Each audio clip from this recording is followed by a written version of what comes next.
Tinubu is a criminal, yes, of course, a categorical grade 1 criminal. The only person more criminal than Tinubu in Nigeria is probably Babangida.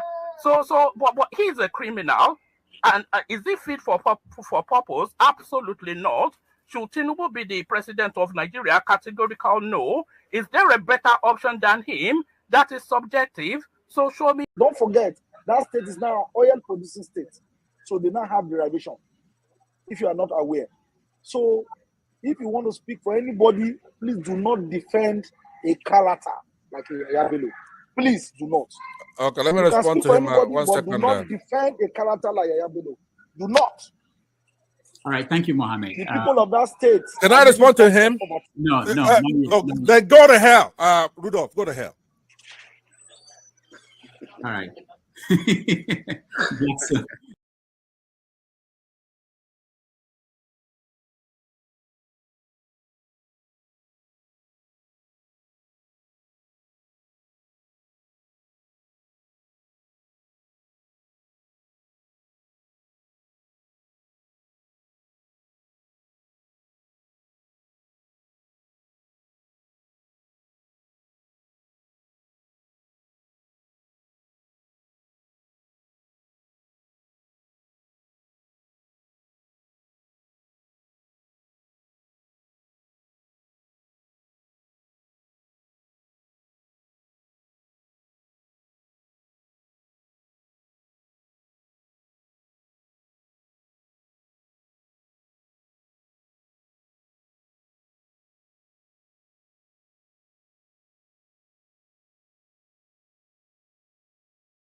So sorry, I did not realize everything I said was mute. I am so sorry.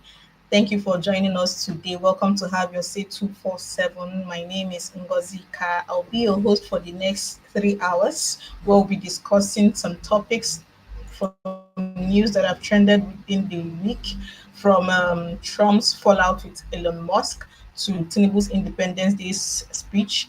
And I'll be here for the next 3 hours, after which Fathers is going to start a broadcast after this one to continue with the topics we are not able to discuss. Today is the 14th day of June 2025. Dr. Damages is well. He will be back next weekend to continue the show. Thank you for joining us.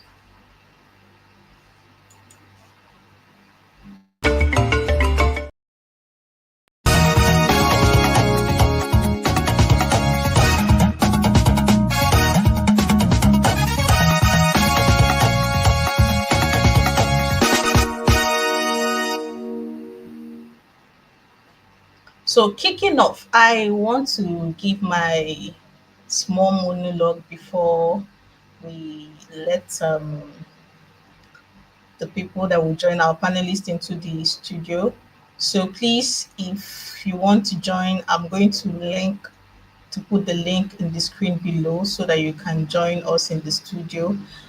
I'll start off with the flood in Niger State, and by doing that, I want us to say a prayer, if you believe, for the over 200 people who lost their lives in the flood, and we pray that God rests their soul. And it is worthy to note that while he has approved 2 billion naira resettlement budget for the victims of the flood, the president has not visited the flood victims himself, even though his vice president has been there to see the damage for himself, even though it was from an aircraft. But all that does not matter. It is also worthy to note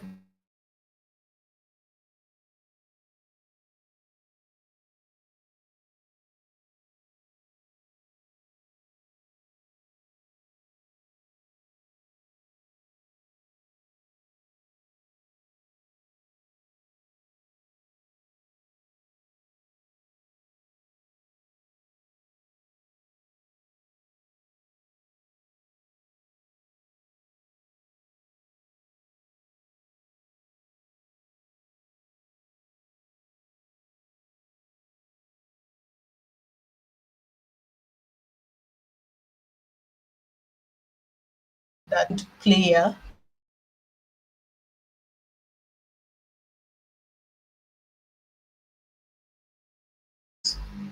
Yes, that is the chart I wanted to show. It's Nigeria's inflation rate for food from January 2019 to June 2023. It doesn't look good, and if things continue in this trajectory, we're going to have it worse than we have it currently. The second the second issue I'd like to talk about is the Akpabio versus Natasha case. Akpabio has suffered a minor, some will call it setback, in his case against his colleague Senator Natasha Akpoti. As an appeal court vacates his motion, the the the court the appeal court vacated his motion, and now we wish they will wrap this up and get on with the business of governance. Our main topics for today are Democracy Day celebration, Tinubu's speech. Many people are interested in what he had to say about Nigeria's supposed um, head, Nigeria's supposed trajectory towards a one-party state, and the Ogoni Nine. He pardoned the Ogoni Nine, and of course, Tinubu, P2B held his own Democracy Day speech where he held the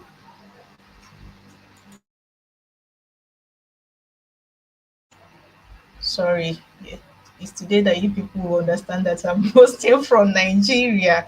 So yes, we're going to be talking about P2B's speech, about Tinubu's speech, and then everything in between. So please, if I want to add the links to join in the studio to the comments so that anybody that wants to join will be able to join.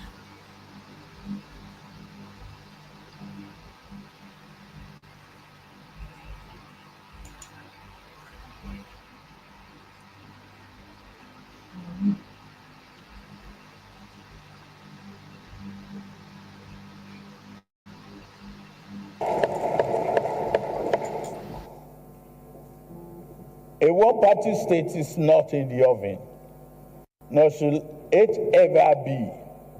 That said, we would be guilty of political malpractice if we close our door on those from other parties who now seek to join the APC.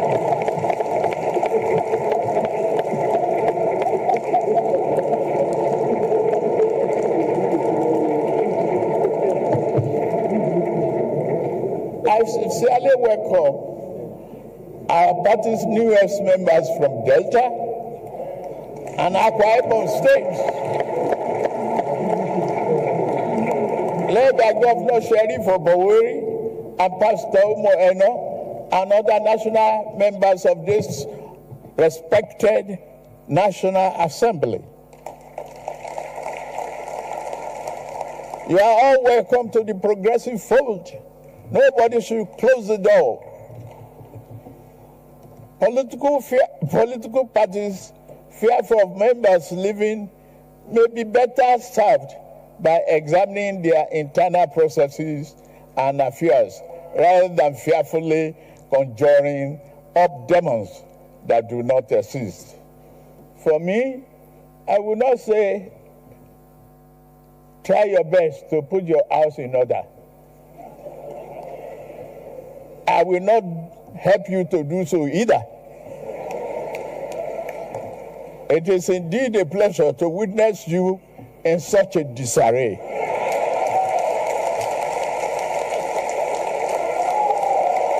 Have you ever wanted to democracy and a better country?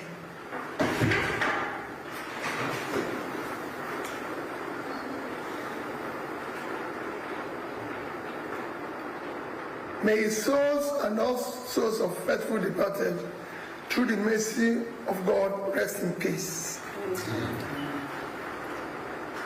Today, June 12th, is slated as Democracy Day Most unfortunately, in our present state, our dear country, Nigeria, cannot be justifiably classified as a democratic country. The vital indicators of democracy are noticeably absent. Some do not even exist. Democracy is said to be a government of the people, by the people, and for the people. Yet, none of these three measures exist in our democracy today. Rules, regulations, requirements to participate in election or be elected for are not followed. Consequently, people who are not qualified and ought to ab initio be disqualified are now holding public offices. As we mark June 12th, a day symbolizing the struggle for true democracy in Nigeria, it is deeply troubling that under the present administration, in a short span of 2 years, our nation has witnessed a broad erosion of democratic principles. There has been a corresponding decline in security and the quality of life for millions of Nigerians. We have traversed from rigged elections to collapsing social service, from soaring poverty to rising corruption, and from seemingly stable economy to parlous economy. It is most troubling that in 2 years in office, the present government has brought our nation to the point where our leaders now celebrate and endorse failure, lies, and propaganda. The government today, rather than show genuine accountability and measurable progress, focuses on manipulating the narratives, gaslighting the public, shifting blame, and weaponizing governance.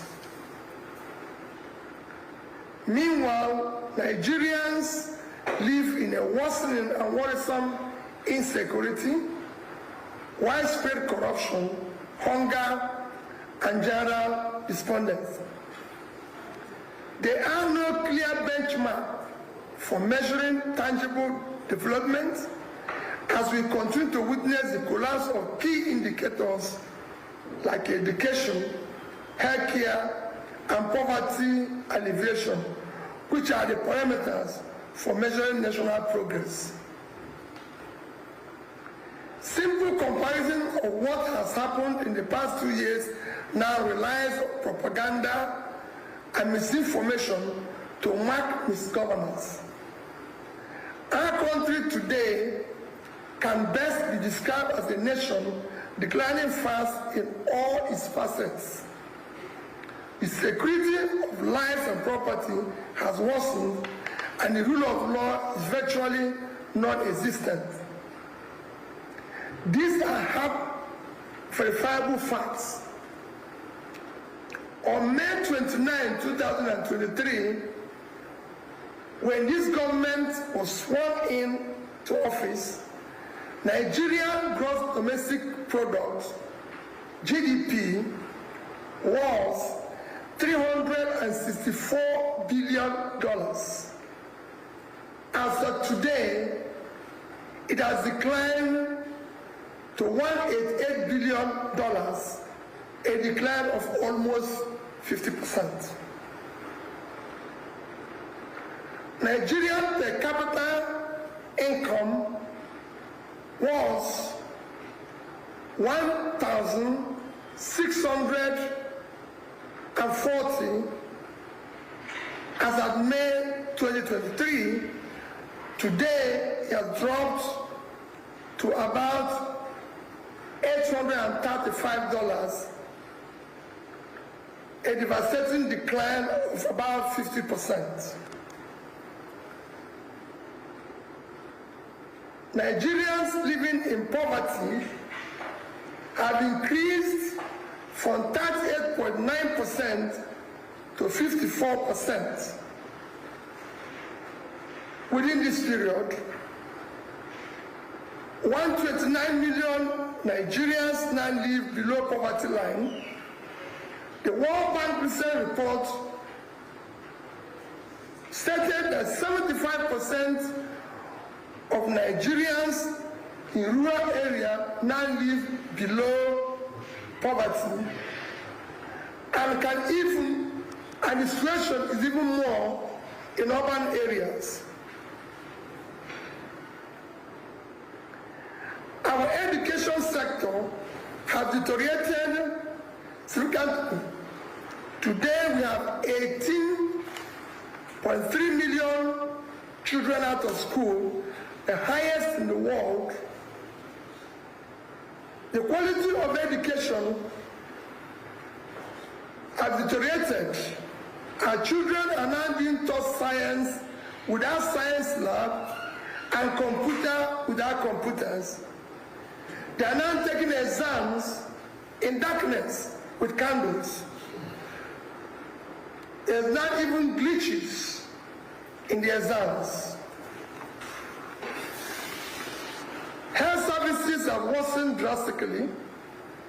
The National Primary Health Care Development Agency declared that less than 20% of over 30,000 primary health care centers across the nation are functional. I've even recently visited some where there are delivery rooms without toilets. Having completed the rounds of my consultation as your servant that you have elected to serve you, I have therefore decided to progressively move to the All Progressive Congress.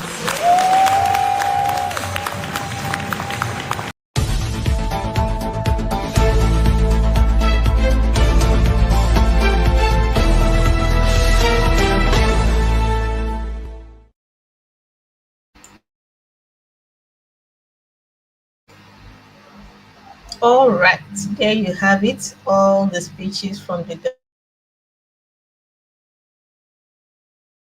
from the president's speech to P2B's speech, and of course, you heard the last person's voice you heard was the governor of Akwa Ibom State announcing that he's consulting to defect to the APC, and that is where we are now. And if you'd like to join the conversation in the studio, the link to join is in the comments, and join us and let's have a conversation. Like I said, we have quite a number of topics for today.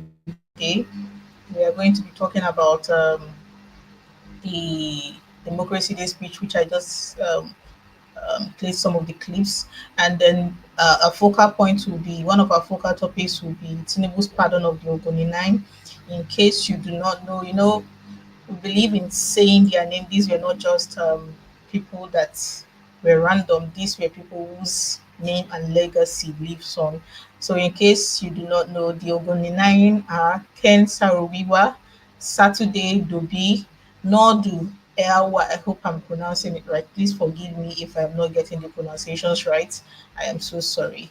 Daniel Boko, Paul Levara, Felix Nuate, Baribo Bera, Barinem Kiobel, and John Bune. These are the 9 people who were executed by the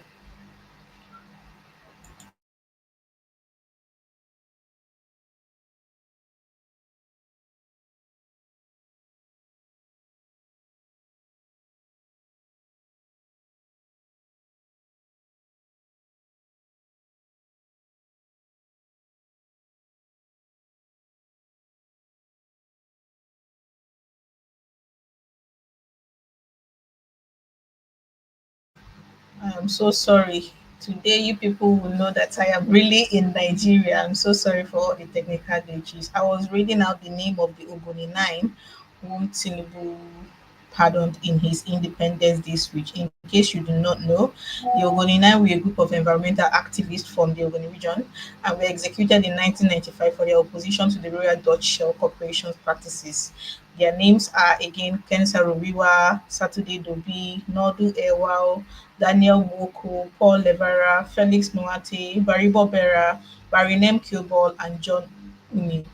Tinubu is saying that he is pardoning them posthumously, and we want to talk about it. If the date, if this was 1995 all over again, which name would you be surprised to see on the list? Which name would you like to put on the list? And what do you think about the president's pardon of the Ogoni Nine? Remember, after the whole their case was a high profile case. After they were executed, their families fought, and I think it was just a few years ago when they finally lost the case against the Royal Dutch Shell. And I see some of our panelists are beginning to join us. Thank you so much, Man of Prestige, for joining us today. Thank you, Man of Prestige, for joining us today. Thank you. You're welcome to the show. Thank you, Ngozi. Okay. So you've heard the topics we've read out. We're talking about the presidential pardon for the Ogoni Nine.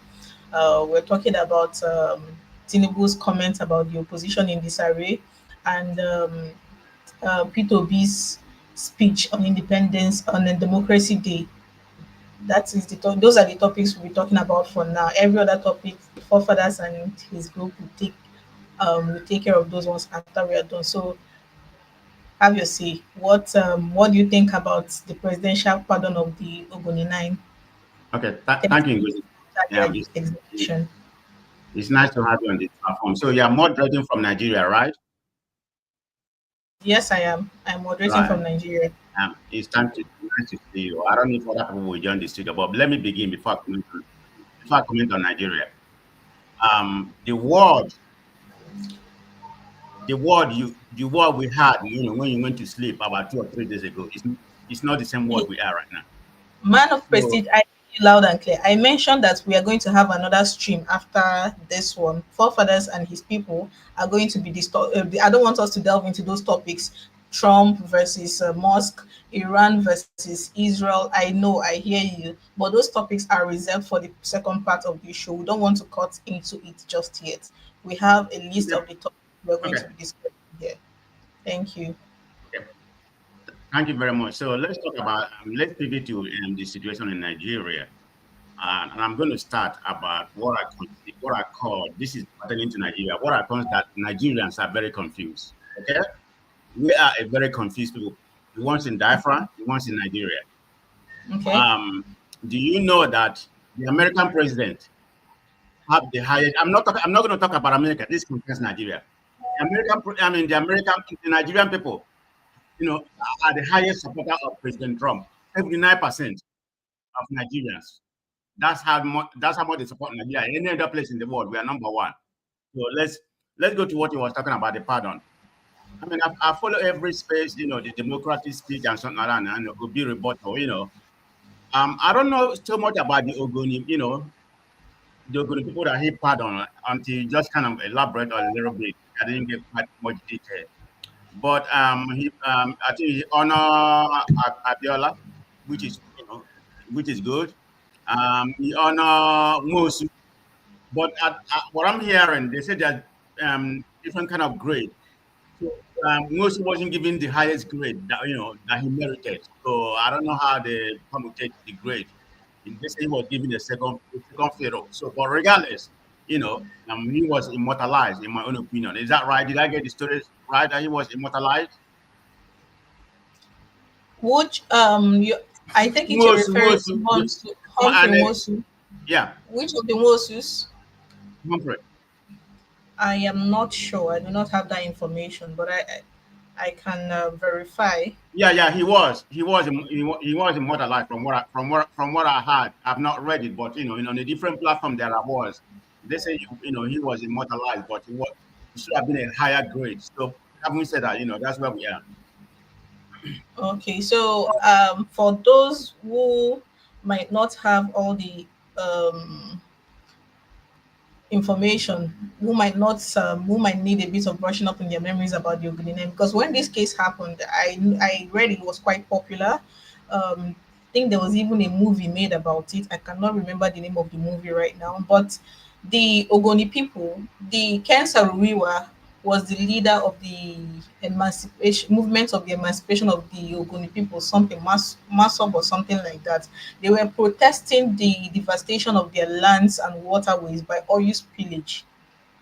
They were demanding more, that more should be done because they were basically losing their livelihoods to this oil spillage. Things spiraled out of control. There were incidents where community leaders were killed, and the Ogoni Nine were accused of being behind the murders of these community leaders. They stood trial. The whole world it was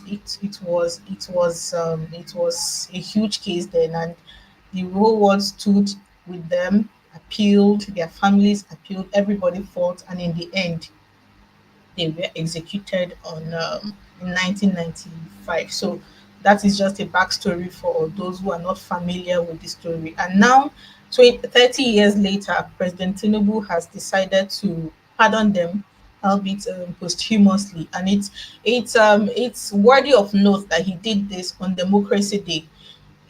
What does this say for our democracy?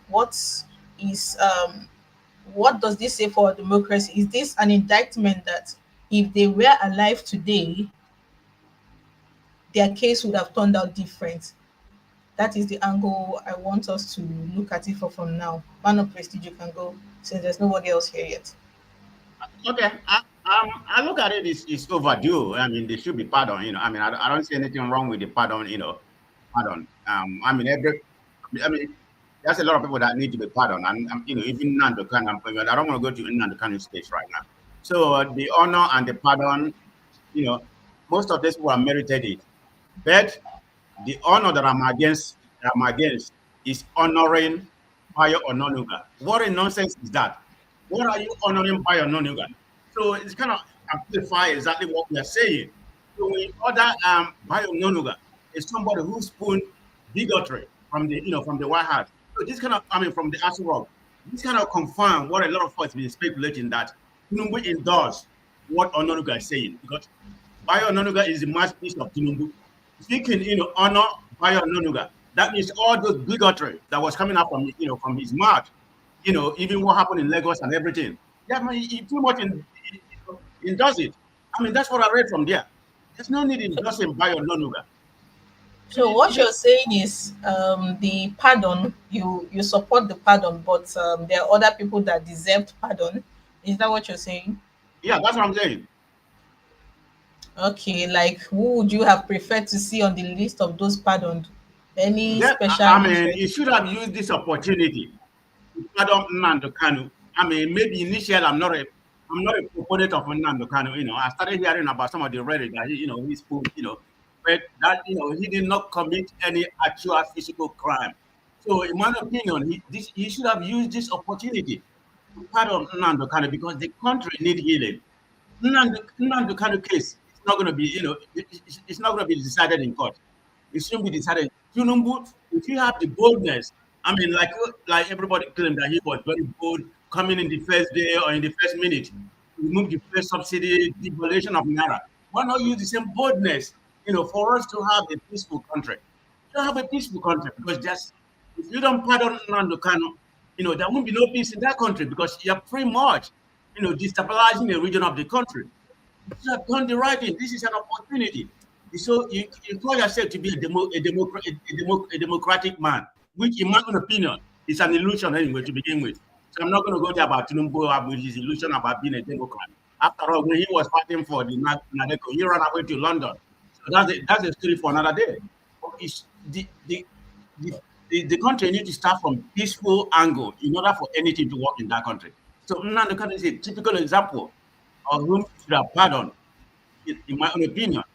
I don't know for any other person, that I can put in, in that category, maybe languishing in there, maybe use the opportunity to pardon. I mean, to pardon most of those, most of the people that was arrested, truncated for their freedom of speech. I don't know. I think there's a lot of journalists still languishing in jail or whatever. We should have used the opportunity. We need peace in, in this country. I don't know the guy in River State that was arrested a long time ago, about 2 or 3 months ago. Has he been released? I've forgotten his name. Do you know? Who was arrested? What guy He was a journalist. I don't know his name. was Yeah, but anyway, arrested? I mean, I'm going to Google it later when somebody starts speaking. Then I will find out and I'll bring it up. But the point is that if you want to say you want to promote democracy, this is an opportunity for you to use and pardon, have the country come to a peaceful resolution. And even the country, an epitome of that. That's the first thing you should do. Like I said, the country case is not going to be litigated in court. You've seen it, even what's going on right. Even at all, they don't have any solid evidence against you. Now they're talking about radio Biafra nonsense or whatever. That's part of crazy. That's going to come out. So we don't really know. I mean, initially, when the case was going on, the judge, everybody was praising him that he's doing the right thing. But the way they move the case right now, which is good, then they try to, why this radio Biafra or something like that. But that's notwithstanding, the point right now is that we're talking about the Democratic Day. This is an opportunity Tinubu would have used, pardon Nnamdi Kanu. He should be number 1 on that list.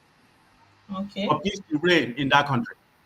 I mean, that's what I see it. And I told you about the honor given nonsense, honor given to Bayo Noniga. And I said it. Now, I've already confirmed that he's a bigot. He's the one that's perpetuating the bigot in that country. If you can indulge Bayo Noniga, somebody trafficking, tribalism, bigot to the highest level, and you're giving them honor. You're telling Nigeria, yes, whatever is coming, whatever Bayo Noniga was doing, it's my mouthpiece. That's why I see that. Pardon. I mean, that's why I see that honor. So that's my opinion in that pardon. I don't have a lot of people to, that I can think about. Maybe Stay Humble have more information on people that, that he can pardon. I only know about Nnamdi Kanu, and that should have been number 1 in that country, in my own opinion. Welcome, Stay Humble. Yeah, thank you very much. Thank you for joining the show. Thank you so much for joining the Welcome, show. I just wanted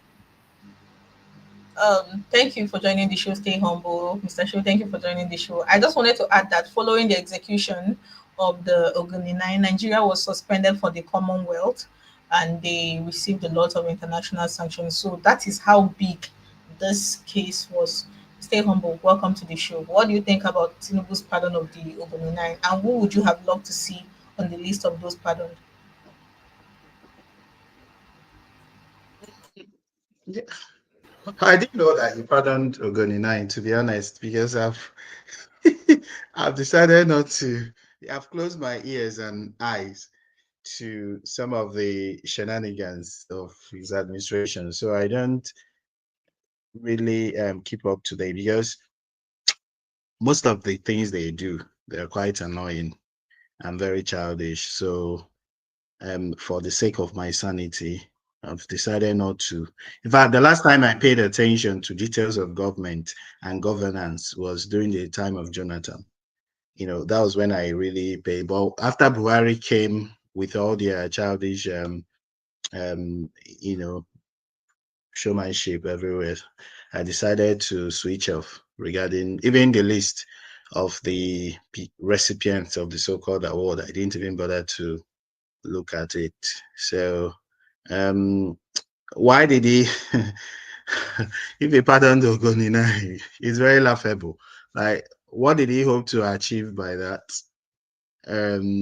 I think he is just gearing for 2027. By pardoning the Ogoni 9, if that happened, he would gain the sympathy of the Ogoni people and support, so-called, for 2027 election. And that's just the script of his masters. He's playing the script of his masters. Whoever is, they have a script that at so and so time this is what you do, at so and so time this is what you do, to deceive the people. Regarding Nnamdi Kanu, of course, his incarceration so it's related to his fight for Biafra, which the authors of Nigeria, wherever they are in the world, do not like, and they will do everything. The Nigerian government is not alone in keeping him in jail. I think tomorrow, if their masters, wherever in Washington, D.C. or 10 Downing Street, say releasing Nnamdi Kanu, they'll release him immediately. So, that's what we should understand. And if we've not understood that till now, then we're just wasting our time.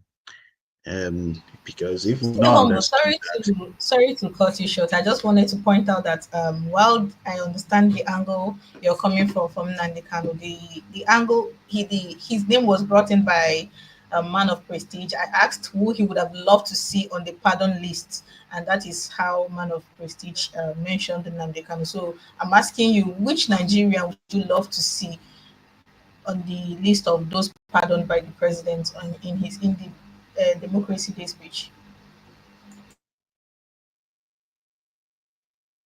Okay, yeah, I would love to say Tinubu's name, after he had resigned, on the list of people pardoned. If he resigns today and confesses and asks for forgiveness for the hostile takeover of government, he'll be included on. We'll pardon him and include him on the list. Okay, thank you very much, Mr. Paul. I see. Thank you for joining the show. Welcome. We are talking about the Ogoni 9 today. Tinubu has finally mercy for them and their families who have been fighting Shell all these years, even though they lost the case eventually a few years ago. What do you think? Yeah, Ngozi Kahai, it's been a long time. So it's kind of funny by this thing called pardon. The Ogoni family don't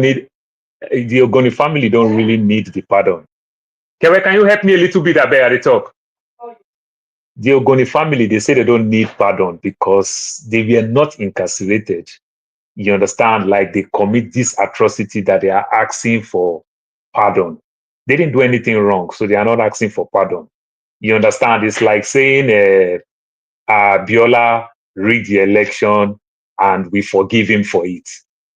You understand? That's not what is said to somebody like Abiola, MKO, and every other thing. If they can recognize Abiola now like somebody who won the election, even when the presidency it was not officially announced, but now they recognize it that way. So why will you want to say the Ogoni when you pardon me? It looked like they sentenced me and I went for a jail.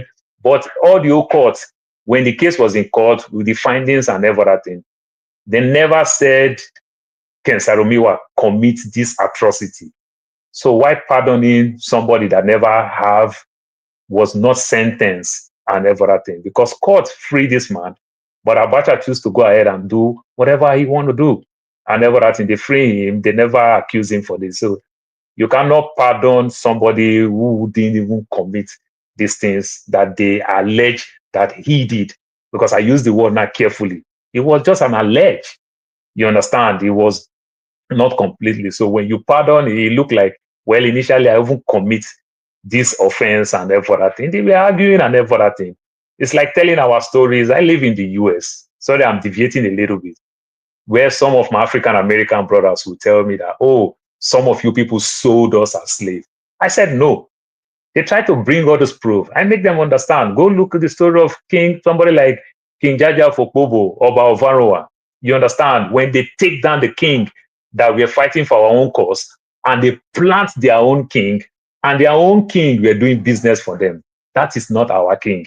It is the one that you people force to us, and you take down our own king. So it's just the same thing. So I don't think the word even pardon. First of all, I don't even agree, and I support the people of the Ogoni for saying that they don't believe in the pardon because, at the first place, they never commit anything that they sentence them. So the word pardon, I don't think is the right word. I disagree. These people was abused while they were fighting for their rights. See, today, I went to graduation some weeks back. I see people from Saudi Arabia who come to graduation. They are going back. Everybody who graduates in the Middle East, they are going back home. But people like us were looking for all the old loophole to shut down here. After acquiring all this knowledge that we're supposed to take back home to improve our home, but they will shut down here. So that's exactly what they were fighting for. They were fighting for their right to remain, to ask for what belongs to them. This oil belongs to these people. They were suffering, they were going through pain and everything, fighting for their rights. Then you want to say, oh, they killed some people. Meanwhile, it become faction where you lobby one to punish the other person and everything. I don't think it works like that. So I don't believe. Then talking about other people, some of these people that they even make mention of, they just talk to them passively. Like the joke that will joke with somebody like Kokori. I could remember Kokori. It was funny when they make mention of Kokori to Abacha then. You understand? So when Abacha was doing sanction, banned, this one, New Pen, banned, this one, banned. Then they said Kokori. Abacha didn't know that Kokori is a human being. He said also banned. He didn't know Kokori is a human being. He said banned. So just saying, oh, Kokori, you give him national honor and everything. I don't really think he didn't even like bring the family down. Certain things that they do that I've seen in the US here. You want to give family pardon. These are the times you bring the families around. Why you say, oh, Frank Kokori, camera will beam to that people's family. You will see the children, maybe grandchildren, they will come there. They will talk certain things, things like that. You make mention of stuff like that, you see the children, you say, okay, even though if to say, okay, oh, we are giving his grandchildren scholarship or stuff like that, you just understand. These people, they gone. You just make mention of their name. People don't even really understand anything that happened to them. It's just cheap politics to gain the South vote. That's I just see what they want to do. They didn't really do anything special.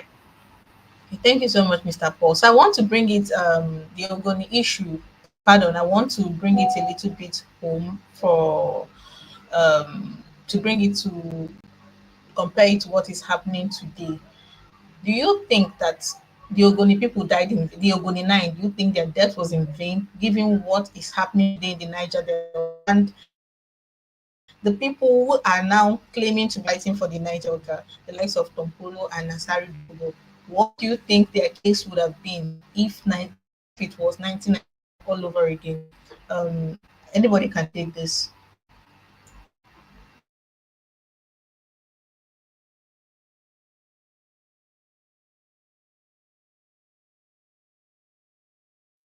Okay, I think I see the lives of Asari Dokubo, the lives of Ateke Tom, and the lives these people who fought all this fight and everything.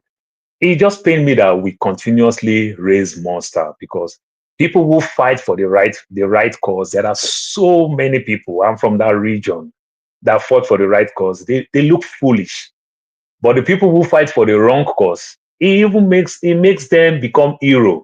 You understand? It makes them look like they're fighting for the right cause, even while they were just fighting for their own pockets. But to some extent, I will give it to them.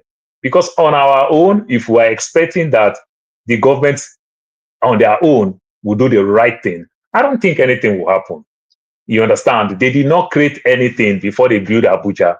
There's a master plan, and they are fighting to follow the master plan in Abuja and everything. Draw a master plan, and government make a budget. But saying one community to another community to another community, it doesn't work very well. When you make people useless, you make people stupid and everything, then you give people all this type of money. Niger Delta is the only place where I see what they call community work. What is community work? That I will go work community work. I will go work 6 months, and that work will come back to me the next 4 years. I'll go work 6 months. An illiterate person, somebody who just have basic education, will go do an EPA work, is making 1 million. A filter electrician is making like 2 million, 3 million a month. Then you go work 6 months. For the next 4 years, you will not get another job. What do you think we'll do with those type of money? While you are going for that 6 months, people already, Voke don't go, Tega don't go. Before you know what's happened, 3, 4 girls are already pregnant for that money, waiting for the money to come and everything. These are the things. What kind of nonsense is that? There is nowhere in Nigeria have that kind of job. You say community job. You Is understand? this Put practice up all. still? Is this still practice till today? Is this still a thing It's till still today? practice till tomorrow. That is the fight where now we want to fight that I want to go look for job for my father's side, my father's mother's side, my mother's father's side, my mother's mother's side. So you will turn around. Then if you don't get it, guess what you do? The only way you can stay afloat to be making more money is for you now to now become community leader, security. So when you are security, they put your name on payroll. So that's why everybody want to become warlord. Because if I go fight to go do one job that I will work for the next 3 years, it will not come to me. I think it makes sense for me to do more trouble.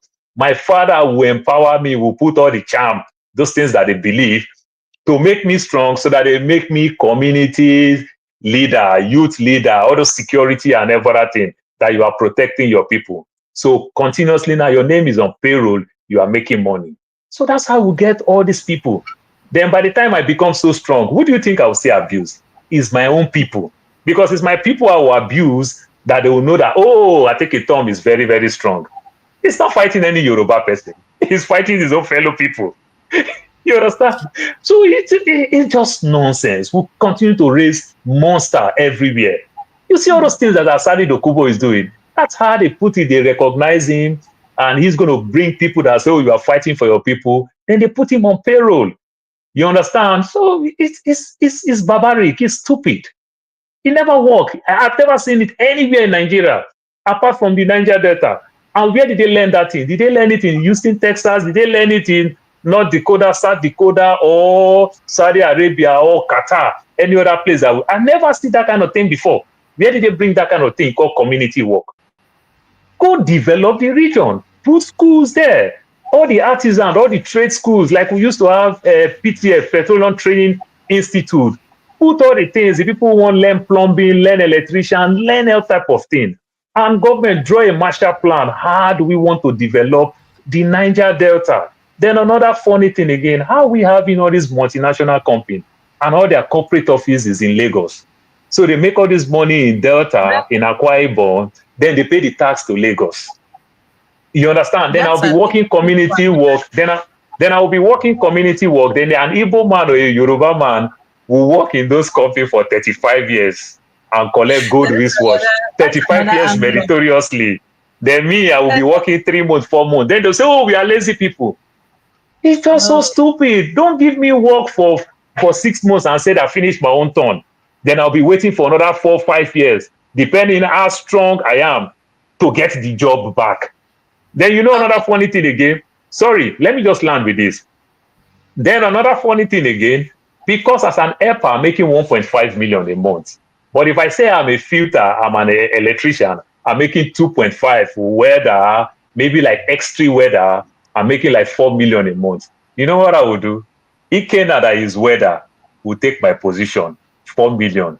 Then Ikena will be giving me 2 million every month. I didn't go anywhere. Ikena is working as a Tega, Ogene Fijiro, is representing me, doing my job. Me now, I will just sit down, make me lazy. I will sit down at the comfort of my house. Somebody is doing my work, goes work, working as a welder. So instead of me to be, I don't have the skills, you understand? So I'm supposed to be an helper to make 1.5, but I fight to say I'm an electrician. But it's Ikena that is electrician. And you know the funny part, these people pretend like they don't know me and Ikena. Do you know why they pretend? Because you know this thing that you label people, they say, oh, the people lazy, the people don't want to work. You don't want people from that community because easily they can fight from their rights, for their rights. But if stranger comes, stranger will just do anything to say, nah, money I can't make here, make I go. So that Yoruba boy is doing my job. That man from Togo, that man from Benin Republic is doing my job. Me, I just sit down and we share the money, profit sharing. You cannot grow the place like that. It will never work and it won't work. They need a master plan. Thank you so much. Thank you so much. I want us to widen this conversation a little bit. I want us to, this happened, the Ogoni 9 execution happened during the Abacha era. And then I want us to have a look at who is making a case for her husband. Would you say that all of these claims are accurate, especially with all of these repatriations of funds, and all of them, credited to the monies stashed abroad under the military administration of the late General Sani Abacha. Who is the witness of the monies that were being stashed? Did you see the signature or the evidence of any monies stashed abroad? And the monies that my husband kept for Nigeria, in a few months, the monies vanished. People are not talking about that.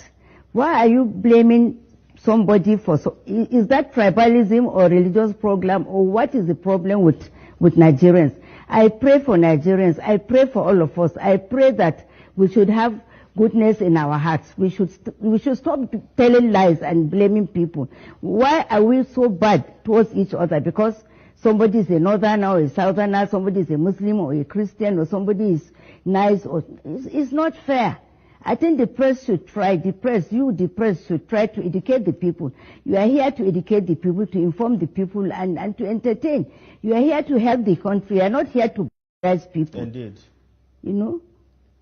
People are not that bad. People are not. When things are happening, you are not talking about.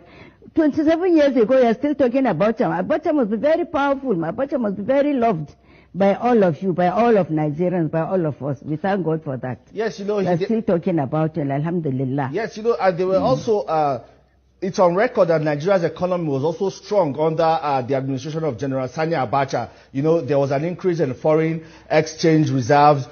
External debt was reduced. Where did he steal the money from? So where would he have stolen the money from? Where would he have stolen the money from? Well, that's what previous administrations told Nigerians, that a lot of Nigerians' monies were taken out and kept overseas. And because Nigerians are fools, they listen to everything. Babangida doesn't make Nigeria alone. Abacha does not make Nigeria alone. Abiola and everybody, nobody is big enough for Nigeria. We are all very important. Even the single man on the street is very important. We are all human beings. For goodness sake, all this wahala should stop. Babangida cannot make things or make things. Shi ma yaji da kansa kawai, gaskiya. All right.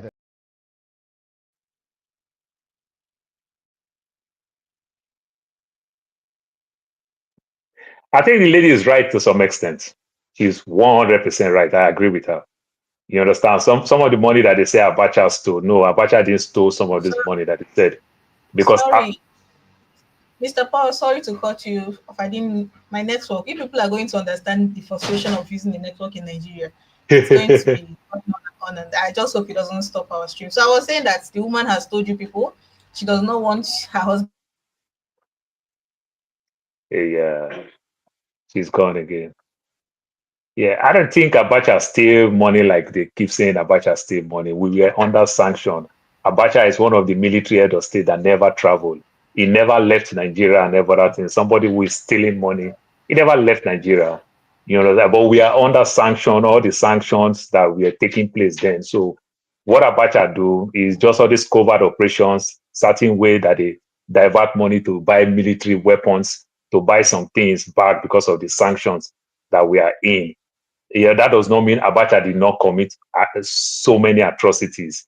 And in one of the ways for him to correct it, he was not thinking that maybe if I transit from military to civilian, that can help because of all the sanctions. During Abacha time, Canadian embassies, they left Nigeria, all the sanctions and the like. So Abacha kept those money to use it indirectly to buy weapons, to buy some things that we need in Nigeria, because they sanctioned us to even buy some of the things for our refineries, to buy some equipment and everything. We couldn't get access to them. So you have to go through the back channels to get everything. So he didn't steal money, but that's how he tried to run the government. But are you telling me that is Abacha a dictator? 100% he's dictator. He's greedy. He wants to remain there, sit tight in the government. He commits so many atrocities. But talking about those money, I don't think he will want to steal money and never travel out of the country. You understand hard issues. Even at the time, Abacha even threatened France that he can go to war with France. Like he don't even know the meaning of France. It's like going to war with 30 countries. You want to go to war with America, NATO, and everything. This is how Abacha stood his ground, because the West too were not good people. You understand? But he So, kept Mr. this Paul, money. And Mr. Paul, then, sorry to sorry, cut let you me short. land with this way.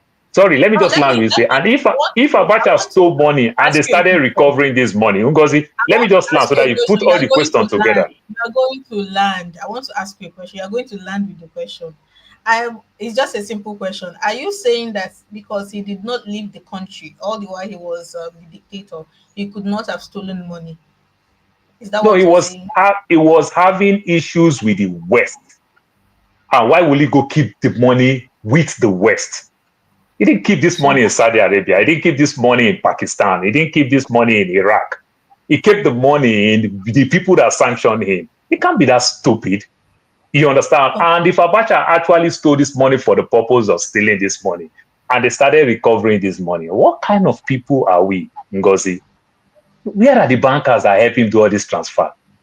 Is it Abacha carry this money in hand and travel, go drop the money like the way we go keep money in our savings account in Nigeria back in the days? You just go to Well, bank some and people have deposit the been money. named. Some people Woo, have been named woo, in this Abacha. woo. I know of, if I'm not mistaken, is it Dasuki? Some people No, in that, the past no, administration, some people in the past no, administration and this present no, administration have links to Abacha. Some of them have been fingered in moving this money. no, Ngozi, where are the bankers? Where are all the people who do all this transfer? Nobody. You understand? Yes, there might be What trace of did you steal. do with the information of those that were fingered in this whole Abacha route? What did you do I with the don't know information? anybody. I don't know Okay. anybody. I live, I learn. I don't know anybody 200 that million we are Nigerians convicted, could say there's something, but apart I from only the see one that that is dead, only Abacha. Nobody. Tell me anybody, any bank in Nigeria that help to do all this laundering and every other thing. maybe You understand? Tell Cardoso me will help anyone. us. Not. I didn't know anybody. Cardoso will help us. I want to Yeah, thank you, Mr. Paul. Cardoso. I want our Okay. executive producer to come in. Thank you, Mr. Show, for holding down the fort. Thank you for joining the show. Thank you, Ngozika, and well done. So regarding the Abacha issue, I wouldn't say much because I'm not sure who's watching, who's not watching, but I know somebody very closely who worked at a director level at one of the topmost banks in England. And the person told me years ago, talking about 15 years ago, that Abacha's favorite bank was the bank where she worked as a director. Abacha was gone all this while, but she said, our bank where I work was Abacha's favorite bank. And if you do a simple Google search, you would see that Nigeria's government presidency was actually petitioning that bank in 2018, especially asking for some of our money. Now, the motive of putting the money there, we can debate. But Abacha did not stash our money abroad. Aha, Paul, Abacha carried plenty. See, you said, why is it only Abacha? You know why? Because he's dead. If Babangida dies tomorrow, the amount of money they will start finding. Let me tell you something about some of these men. You've seen the video of Wike where his plane was going to crash and he started praying. All of you have seen the video. And he was praying and he was kabashing and some people said it's not Wike, it's not Wike. And 2 days later, Wike has a loud mouth. He did a testimony where he was saying his plane was going to crash. So, he owned up to the video. I told my friends before Wike even owned up to it, I said, jokingly, Wike was thinking about the billions stashed away that his family do not know about. Those monies will have just perished for a while. And maybe 20 years later, they will start finding them to say, this is Nigeria's money. Somebody moved it. Because think about it. Even regular people, there was a publication in London, and we all joked about it, those of us in England, over 50 houses owned by Nigerian men who have died, and those houses are not claimed. So I sent it to my friend and said, go check if my papa named Dede, properties that would just go back to the government of the UK if nobody claims it. So in terms of Abacha taking our money, he took so much money. But the reason, I know forefathers would often say maybe he was keeping it to buy weapons, and you've alluded to that. It's possible the motive might be different, but did he take money out of Nigeria? Paul, these people, even their wives and children, they don't trust. They will show them a little, and the rest they would hide completely, that only them would know. And those who helped them to move it abroad would know. In terms of, he was having a problem with the West. This is where the West are different. They bend the rules to favor their country and their people. It doesn't matter if you're a bad guy. Where is Pobia living today? Pobia has been living in Switzerland for the last 20 years or thereabout. I think when I checked, the last time I checked, I think it was costing Cameroon about $20,000 per day for Pobia to live in Switzerland. He governs from Switzerland. The West will not complain and say Pobia has been in power since 1982. That's not a coup to them. They will keep quiet. But let somebody do something in Burkina Faso.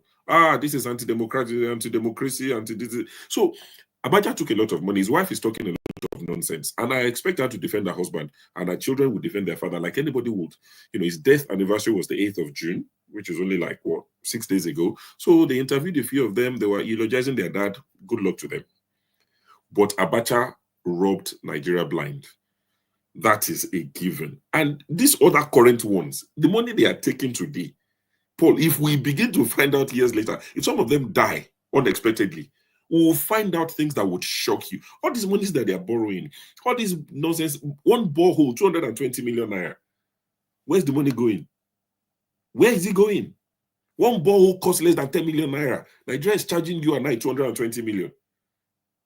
Where's the money going? Or is it like street lights, solar panel? So all these things, this money are being stashed away in dollars. They don't keep their money in naira because they know naira it fluctuates. Although it's been stable since Tinubu came in. Yes, they devalued it. It's now worthless, but it's stable. It's about 2,100 to a pound. So they've kept it stable, but it's useless. The paper they print it on is more expensive than the naira itself. Do you understand? So these guys don't keep their money in naira.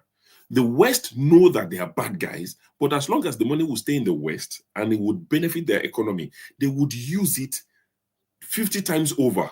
And they will not give you your money back when you people come to complain. They will give you 100 million today. So Abacha is a benevolent father from heaven. He's sending us money on a regular. We're getting a lot from Abacha after many years. Atiku Bagudu, thank you. That was his bagman. That was his. In fact, the name actually makes sense. Bagudu was his bagman. Where's Bagudu today? He's in Nigeria, getting all sorts of positions.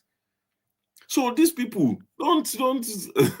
let me just leave it. I just heard that about it and I was like, but sure. See, now when you call Bagudu now, when the bank choose to release some of this money, if through the Financial Commission, the EFCC, whatever, our Interpol, whatever, the way they track everything, they're still going to ask, how did they launder the money? Where this money passed? Who and who was part of the signatory? Certain questions that they ask, just because of Abacha is dead. So it's only Abacha. Abacha cannot do it itself. So if our government choose not to release all those information, it just look like, like they said, my father would say, dead dog don't bark. Because the dog is dead, it's only the dog's fault now. You understand? We don't want to talk about who owns this dog that bites the other person before they take the dog down. Nobody want to ask who is the owner of this dog. So these are the things. If no bank in Nigeria, how did we sell our crude oil and the crude oil went to this place? Who ordered this oil money for whatever place we sell our crude in the US, whatever place, and say who ordered this money from CBN to say transfer the money to this place, not coming to the CBN? If they didn't bring anybody to book, it's just hard for me to talk and everything. So which means the government is not ready, which means the Financial Crime Commission, they are not ready and everything. It's just hard. Look, the funny part of it, Bagudu can be thief 100%. I have top person in the media, you understand, where we talk bedroom talk. But the funny part, if I say certain things here today, some of you can challenge me. But where is your source?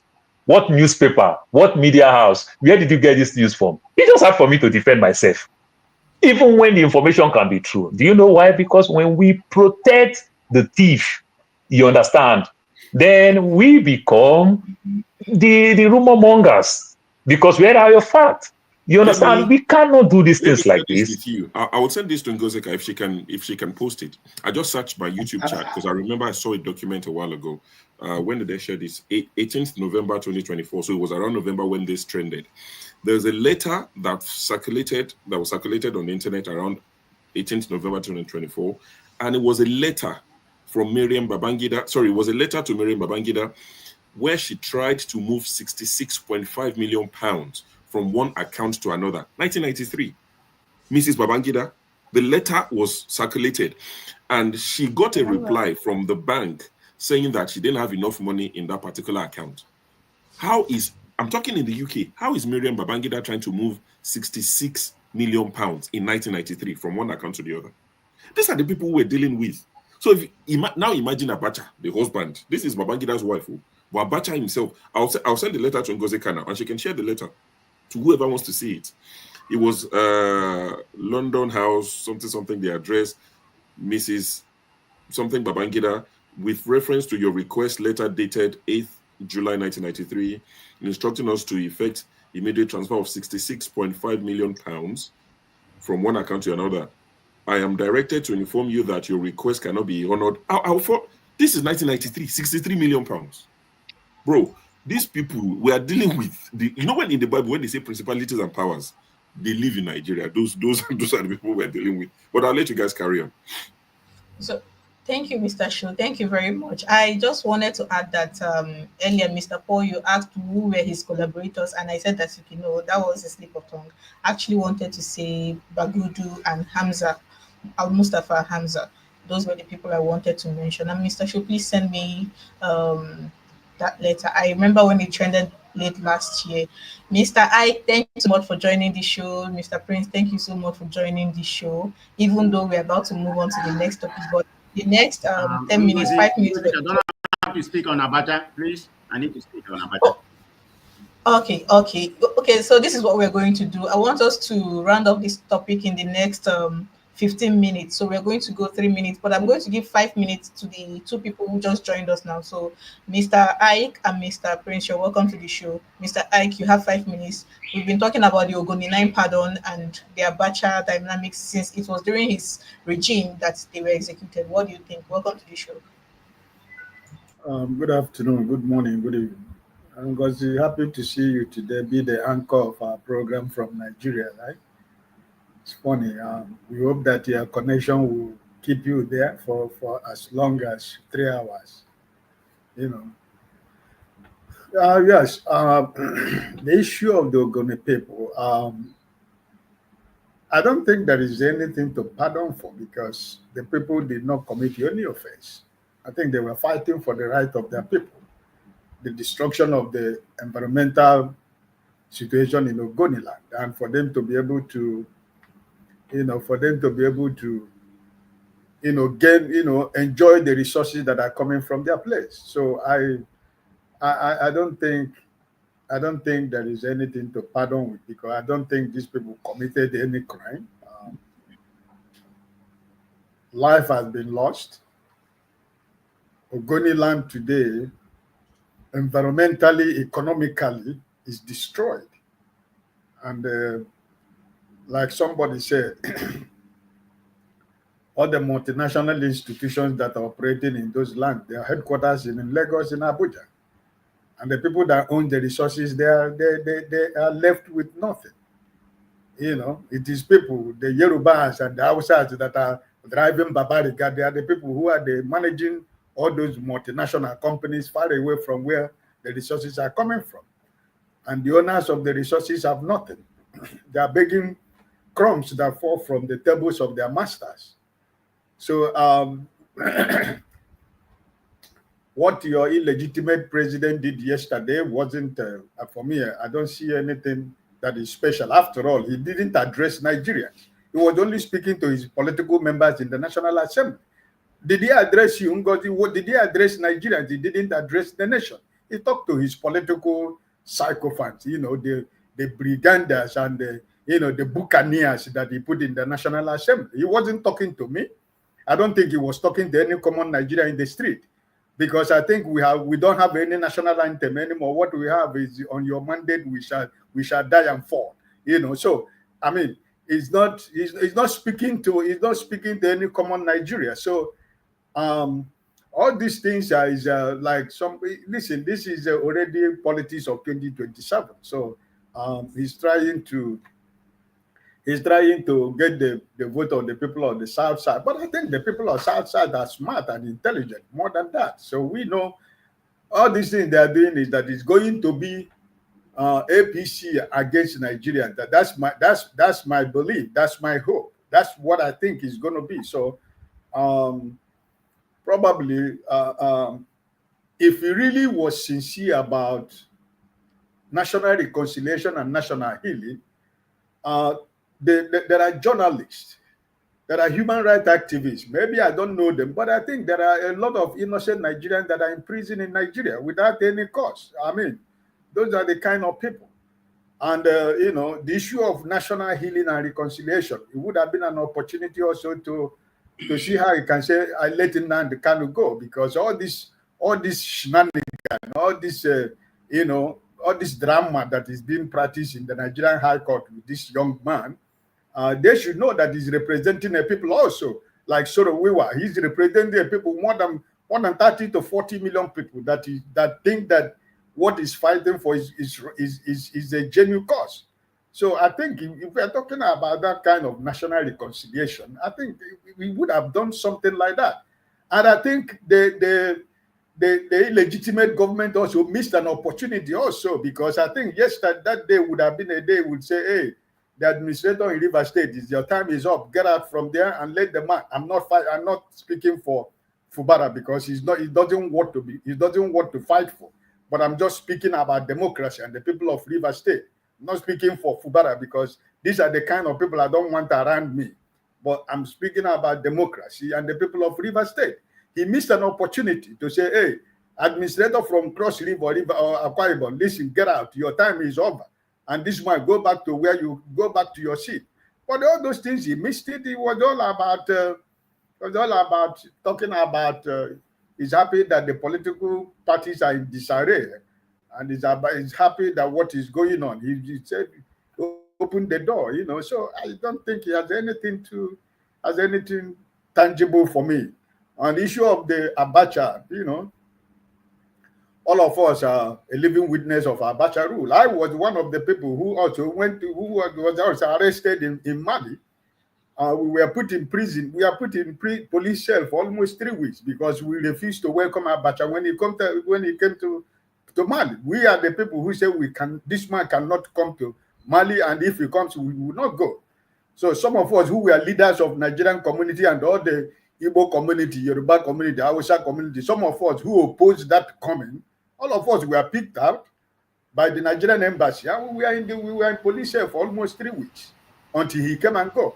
You know, so I mean, I don't know what is important. My question to all Nigerians is that all this money that we have been said that are being recovered here and there, what has been the impact to those money to a common Nigerian in the street? All the money we hear they recover. Where is the money? What has it impacted in the life of every common Nigerian in the street? The same people that recover the money, the same people share the money among themselves. So what are we talking about? Because Nigeria has so much that it can steal as long as you want, and the money cannot finish. Right? Thank you, Mr. Ike. Thank you, Mr. Ike. We're trying to keep to time. Thank you so much for that. I am going to come to you next, Mr. Prince, but I want to share the Miriam Babagida's letter, since we're still on the, for those that said that there was no way Abacha could have moved the funds since he was having issues with the West. This was a letter from 1993 from Miriam Babangida's bank, informing her that the millions and millions of pounds she wanted to move to another account was not possible. 1993, that is 32 years ago. Millions of pounds. For anybody still wondering how they were able to move so much money about. And okay, Mr. Prince, Ogoni 9, Niger Delta, Abacha. Ngozi, good morning. Yeah, we're still in the morning over here. Madam Prestige, good morning, good afternoon, and good evening, wherever you are. Paul, please let me stand on the Oga Ike. I throw a salute. You know, let me just stand on existing protocol, whichever way it is. Paul, I'm surprised at some of the comments you made pertaining Abacha, I mean, what is there not to believe? For your information, his bagman is the current Minister of Budget in Nigeria right now, as we are talking. The current budget minister, Atiku Bagudu, whatever they call him, was a bagman to Abacha. You know, and I align myself with so much with what Oga Ike said. You know, my little story about Abacha was that during that period, I had just, you know, I was at Oshodi. We just came back from school because there was this threat that there was going to be a protest and whatever it is. So I came back and then I was at Oshodi trying to, you know, deliver, you know, I used to work for these people, you know, then that was when they started having this, all these sachet water in bags and all that. So I used to, you know, work for a company that will go and then they'll deliver and collect the money. Do you know that Abacha men, which is those guys from Ojo Cantonment, almost got me arrested for nothing, just for the fact that they saw money in my hands. If not that, I don't know, for some reason, they decided to collect money from me. And that was company's money that they collected. Because if not, it would have been throwing me into the Black Maria for something I didn't do. I was minding my business, just finished with a customer, going to the other customer. You know how the way that Coca-Cola, they deliver and then somebody is collecting money. That was how I was just collecting the money. And I would have been probably thrown in prison and forgotten. That was my sad experience with Abacha. And wherever he is, in as much as I'm not God, wherever he is, let him remain there. The day he passed away, I was one of the people who was so happy. I was so happy that he passed on because he thought he was God, but he's not God. The money that he sent through Bagudu to different places that is being brought back, where is the money being used? You know, where is it? It's still being, you know, they're relooting it. And shame on his wife for coming to defend his husband, her husband. But anyways, am I surprised? No.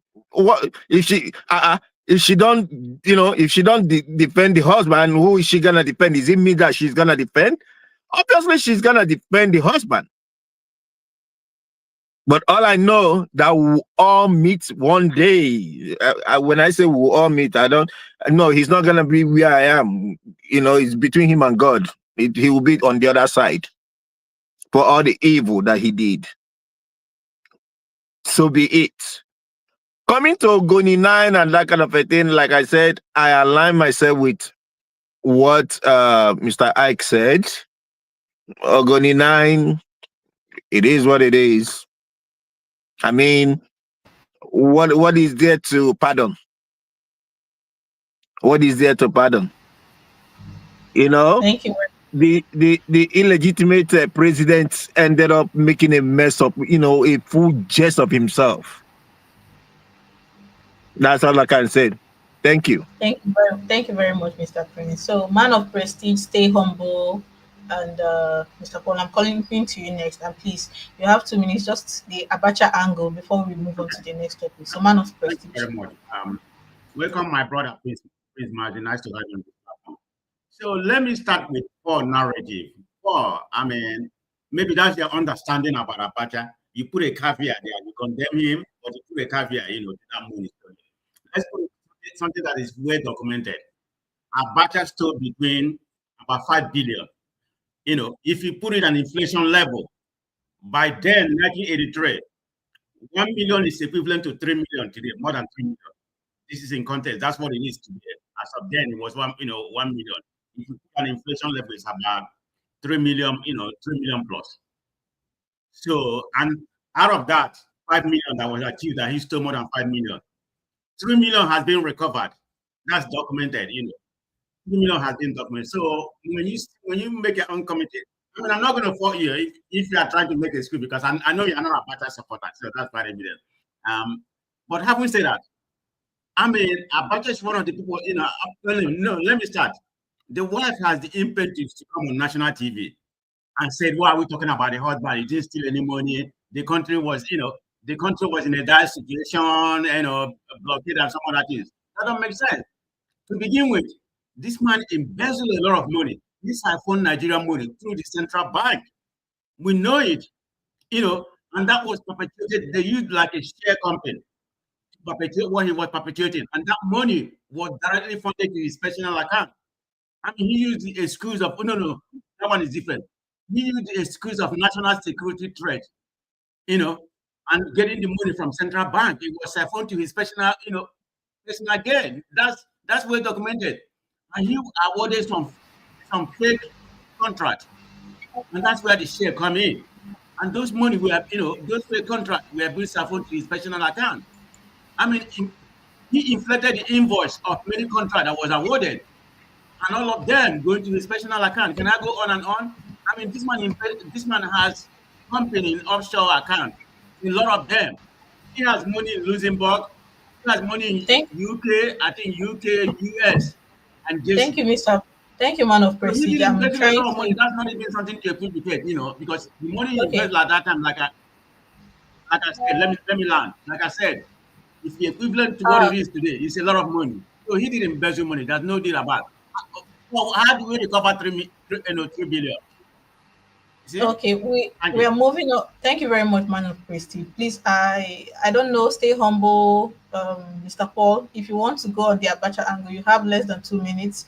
We want to move on to the next topic because this has been overflowed. How do you want to give me just 2 minutes, and then because you've spoken on the Ogoni issue. The Abacha angle was an offshoot of the Ogoni 9 discussion. So I just wanted you to come. Mr. Paul has been talking, since we started this program, and you want to still give him time. We can just move on to the next. Let's just move on to the next topic, and then you can use all the time you have there to say whatever you want to say. Because we have to move on. This is you remember we have another broadcast coming up after this. I don't want to eat into but you need to distribute the time evenly. You can't give Mr. Paul like 1 hour to peddle this information here, and we can't counter. Sorry. So this is what I am doing. What I am doing is stay humble, please. Let me speak, please. We are not here to waste time. Please okay? Let me speak. Stay humble, please. Thank you so much for your patience. So when we talked about the Ogoni 9, I did not interrupt anybody. I let everybody have their say. Now the Abacha angle is what I am saying. Since you've already had your say before the Abacha angle, I am giving you an opportunity to weigh in before we move on to the next one. I did not interrupt you when you had your say in the Ogoni 9, did I? You can move on to the next topic, please. Okay, so we're going to take a little break now. Ngozi, let me just talk. Let me talk. Let me use my own 2 minutes, please. I have been told I need to move on. This is 25 minutes into the next topic. Please bear with me. Okay, give me 1 minute. Give me 1 minute. Give me 1 minute just for the purpose of rebut. Just for the purpose to rebut. Many people make mention of my name now, because many people make mention of my name now. Let's just go on to the next topic. I'm going to go on a break. When we come back, we're going to be talking about Tinubu's opposition in disarray, and we're going to be talking about P2B's Democracy Day speech and everything in between. So stay tuned. We'll be right back. Okay.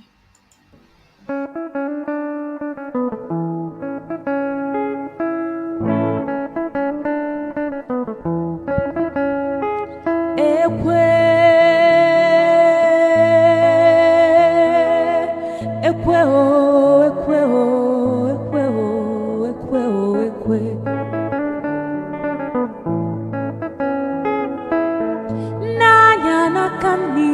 nekwekwe ka ọ na-abịa n'anya n'aka ekpe nekwekwe ka ọ na-abịa ebe m jelu ekweje gwanụ m ife m ga-eme ụmụ ụwa gbatanụ gwanụ m ife m ga-eme eji m gị ụgwọ eji m gị ụgwọ eji m gị ụgwọ eji m gị ụgwọ ekwe ekwe mgbadike ekwe ekwe mgbadike ekwe ekwe anọkwa mbe m ijelụbịa anọkwa mbe m ijelụbịa iwe bụ akpa ego wee bịa iwe dọkwasị m n'ụkwụ iwe na-ayọ m wee jụ iwe na-ebe akwa ị na-ebe akwa onye na-eti gị ekwe ekwe mgbadike ekwe onye ibe m na-ewe iwe nya biko wee gbuo ya ọsụkọsụ nwamkpi nya biko sugbuo ya onye ife m na-ewe iwe nya biko wee gbuo ya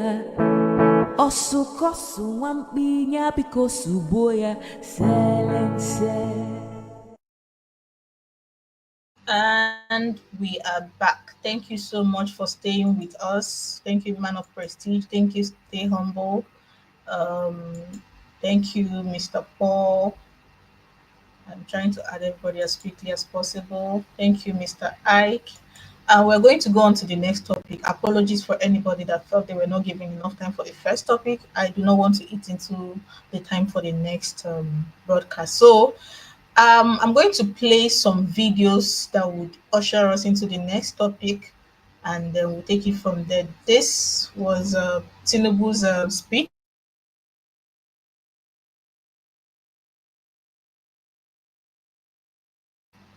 on democracy day. Watch.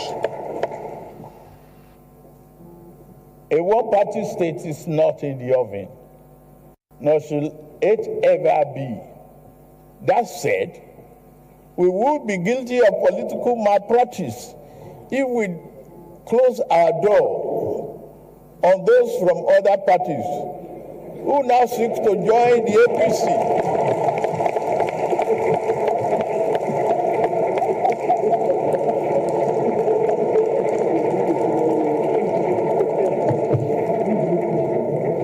I sincerely welcome our party's newest members from Delta and Akwa Ibom states, led by Governor Sheriff Oboweri and Pastor Umo Eno and other national members of this respected National Assembly. You are all welcome to the progressive fold. Nobody should close the door. Political parties fearful of members leaving may be better served by examining their internal processes and affairs rather than fearfully conjuring up demons that do not exist. For me, I would not say try your best to put your house in order. I will not help you to do so either. It is indeed a pleasure to witness you in such a disarray.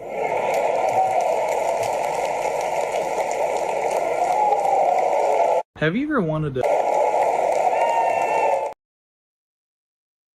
Now listen to Governor Umo Eno of Akwa Ibom State. Having completed the rounds of my consultation as your servant that you have elected to serve you, I have therefore decided to progressively move to the All Progressive Congress.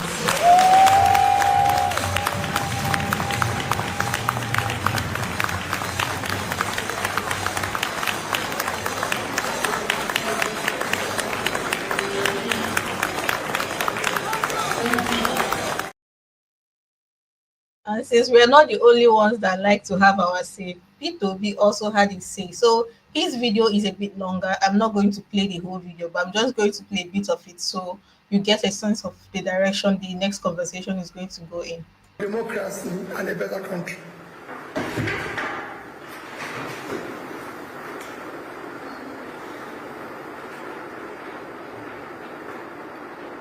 May his souls and all souls of faithful departed, through the mercy of God, rest in peace. Today, June 12th, is slated as Democracy Day. Most unfortunately, in our present state, our dear country, Nigeria, cannot be justifiably classified as a democratic country. The vital indicators of democracy are noticeably absent. Some do not even exist. Democracy is said to be a government of the people, by the people, and for the people. Yet, none of these three measures exist in our democracy today. Rules, regulations, requirements to participate in election or be elected for are not followed. Consequently, people who are not qualified and ought to ab initio be disqualified are now holding public offices. So I am not going to play the full video. Like I said, it's a 7 minutes long video, but you get the idea. He was speaking on Democracy Day, calling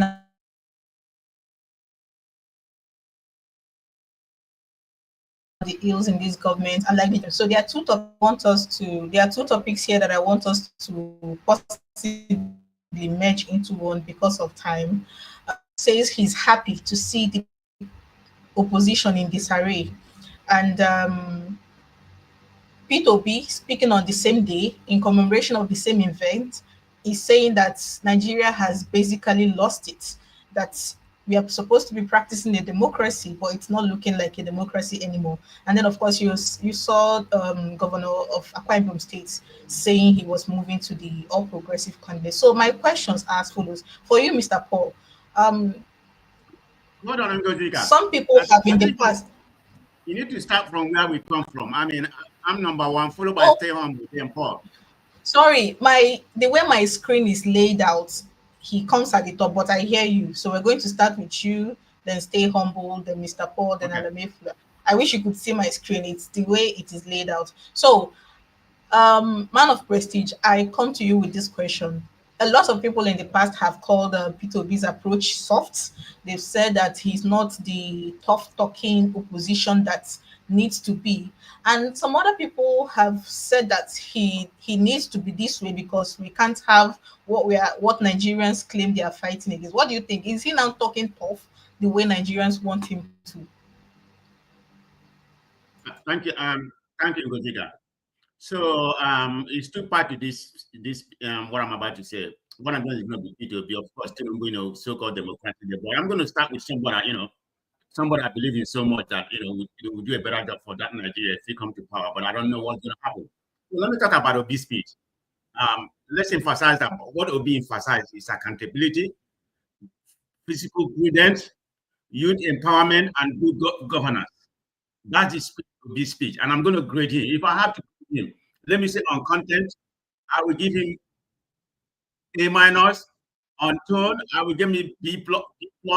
On vision, I'll probably give him A.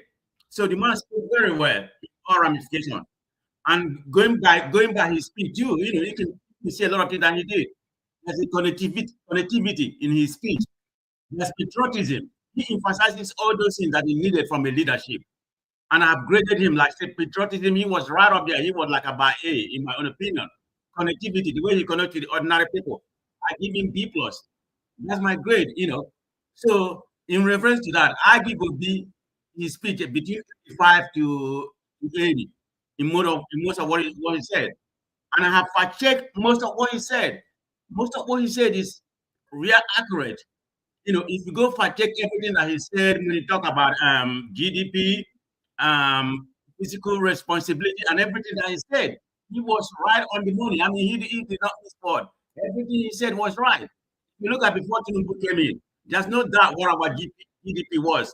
I mean, we used to be number 1 before, followed by South Africa, Egypt, and so on and so on. We are number 4 right now. I mean, our GDP before Tinubu came, which was 2022, we have over 477 billion. And what do we have right now? What we have right now is less than that. It's probably about 300 billion. So where's the money we are getting from the removal of fuel subsidy? You know, and no, oil is not, you know, as good as it used to be before. But regardless, our GDP not supposed to be depreciated to that angle right now. So it has to do with Tinubu way of governing. I mean, I know we're not getting a lot of revenue from oil, like I said, we used to get before, but I was just trying to compare Obi's speech, that he was right on the money, he did not miss word. So I commend him for that. You know, I commend him for the speech he did. That's what we need, a person of prudence in that regard. So let me go to Tinubu. So Tinubu went to that's the first time in my understanding that he has addressed, you know, the true chamber of the house. Some of the speech is okay, you know. I don't know who gave him that kind of. I cannot tell. Maybe he took some shot, you know, took some booster shot to come and make that narrative. He was that, yeah, I think so. And he was quite eloquent in some of the speech that he made. But what really transpired that National Assembly is not a place to use your lies about your enemy or whatever. You are speaking to the 3 branches of government. We even have 3 branches of government, which I don't know anymore. You know, it's supposed to talk about your vision, what you have accomplished, and everything. But he used that to fight against his enemy, which is not the right place to do that. So we're talking about what has Tinubu achieved so far that, you know, that's so important, you know, that we're going to talk about. I've told you how everything, all aspect of this thing has depreciated. So when he comes to the national podium, you know, and make all kind of speech he made, that don't even make sense. Are we actually practicing democracy? In my own opinion, we are not. We are practicing what I consider to be a hybrid regime, you know, which is kind of semi-democracy. But on paper, we are structure our democracy like the Americans, but we're not actually practicing it. We are doing the same thing. I mean, the 3 branches of government, all of them has collided, you know, into one structure, because Tinubu controlled the judiciary, you know, he controlled the House of, you know, the Congress. Look at what Obasanjo tried to do when he was in power. He tried to rewrite the constitution. But if Tinubu want to take power right now, because of the weak, you know, Congress that we have, he's going to get it automatically. You have a Akpabio there that's so sycophancy now that anything Tinubu want, he's going to get it. There's no check and balance. So we're not actually practicing democracy. The democracy we are practicing is just kind of weak. It's a weak democracy. I mean, where can I start? Electoral irregularity, corruption, everything, you name it. Nothing is really working in that country. So we cannot be true at ourselves by saying that we are practicing democracy. Hold on, let me learn.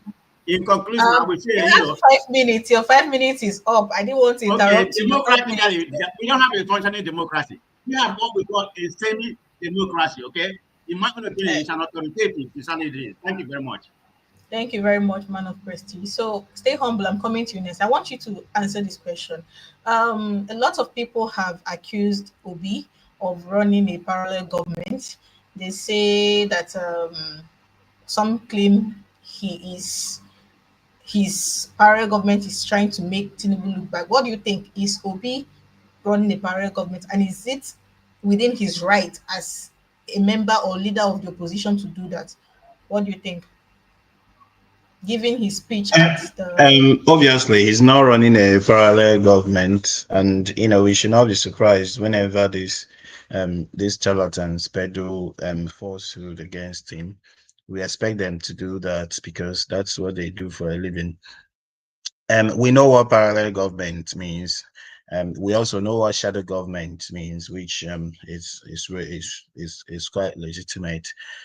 He doesn't even have a shadow government, unfortunately, and you know, that responsibility to have a shadow government, it should not be solely Peter Obi's problem, because in Nigeria we have the establishment, the criminal establishment, that is in partnership with their sponsors and collaborators abroad, and then we have the Nigerian people.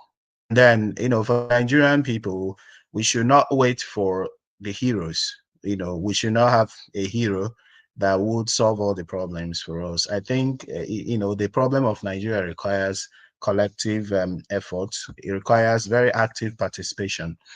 Yeah, and then it's really unfortunate that people like me, people like Show, people like Paul, and etc., that by now happened in 2023, we've not been able to have a very strong political movement in Nigeria that will wrest power from the establishment and put Nigeria to a part of development. We are here, we come every day to analyze what Tinubu has said.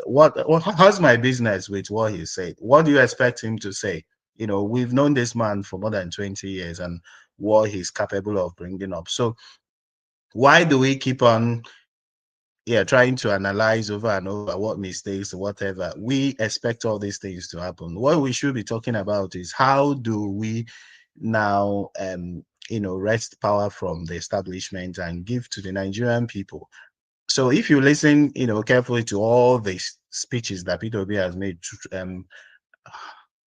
so you will be able to draw some inferences from those speeches. One is that people are saying that the reason why Peter Obi lost is because his votes could not be protected. Whose responsibility is it to protect the vote? Is it the responsibility of the citizens to vote and protect their votes? No. It is the responsibility of the electoral body to make sure that the votes are counted and that the right results are announced. So, but if they can't do that, that now falls to the Nigerian that those votes will count. So, and then also it calls for active participation, not docility, not indifference or anything. Whatever party, whatever political movement that will be used in 2027, there should be candidates across all, mark my word, across all the state houses of assembly, across all the federal constituencies, and across all the senatorial zones. That is the only way that you will ensure that each House of Assembly candidate would have his men on ground to protect those votes. Each House of Reps candidate will have his men on ground to make sure that, and then when you have those things, you wouldn't be, wanting to pay agents, 10,000. If you pay each agent 10,000 naira, that is to say that you're going to spend billions to cover the whole polling units across Nigeria, which is really, really expensive. So the key is to have candidates across all the state houses of assembly. If you can achieve that, there is no way, mark my words, there is no way. And for those things to be achieved, you cannot peg the fee for buying forms at 2 million, 3 million, 5 million, and then you expect people to afford those forms. You cannot peg the governorship form for 25 million, and then you wouldn't expect one aspirant from APC who has been kicked out to just come and hijack the whole show. So you must make the forms available and affordable to Nigerians, and you must promote free and fair primaries in your party. And that is the only way that people will come in, participate actively, you have candidates, and then those candidates will be able to protect those votes, and then you soar to victory. That's my first point. The second point, where I was surprised that my brother Show was trying to convince, Mr. Paul that Abacha did not stay. I thought that was a waste of time. We've moved on from the Abacha topic. Stay humble. Yeah, I know, but you told me that I could. You used your 5 minutes. Because you didn't give me time.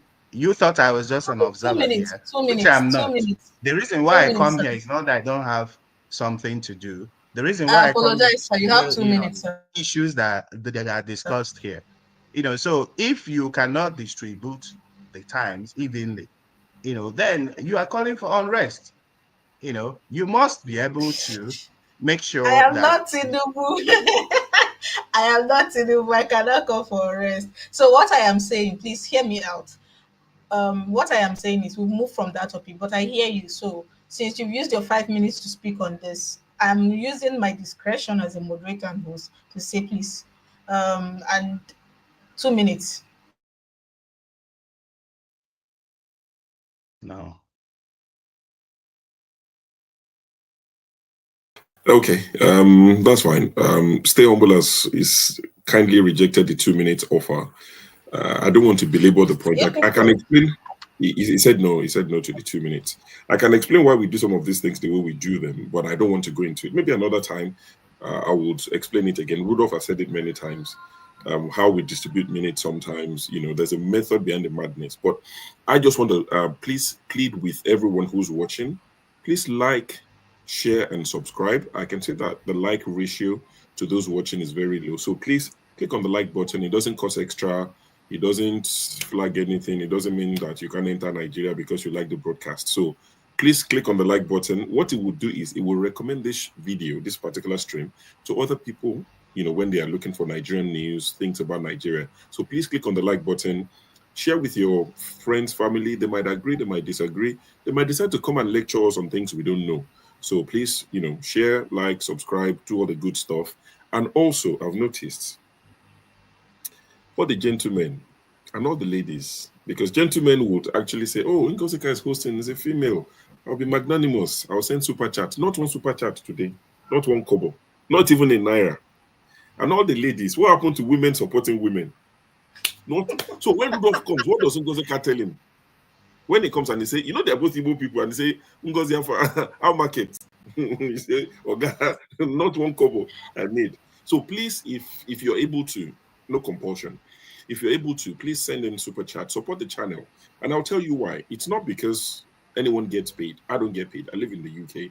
Whatever we do, forefathers who's here for a lot of, long time, laboring and all of that, we don't get paid as moderators.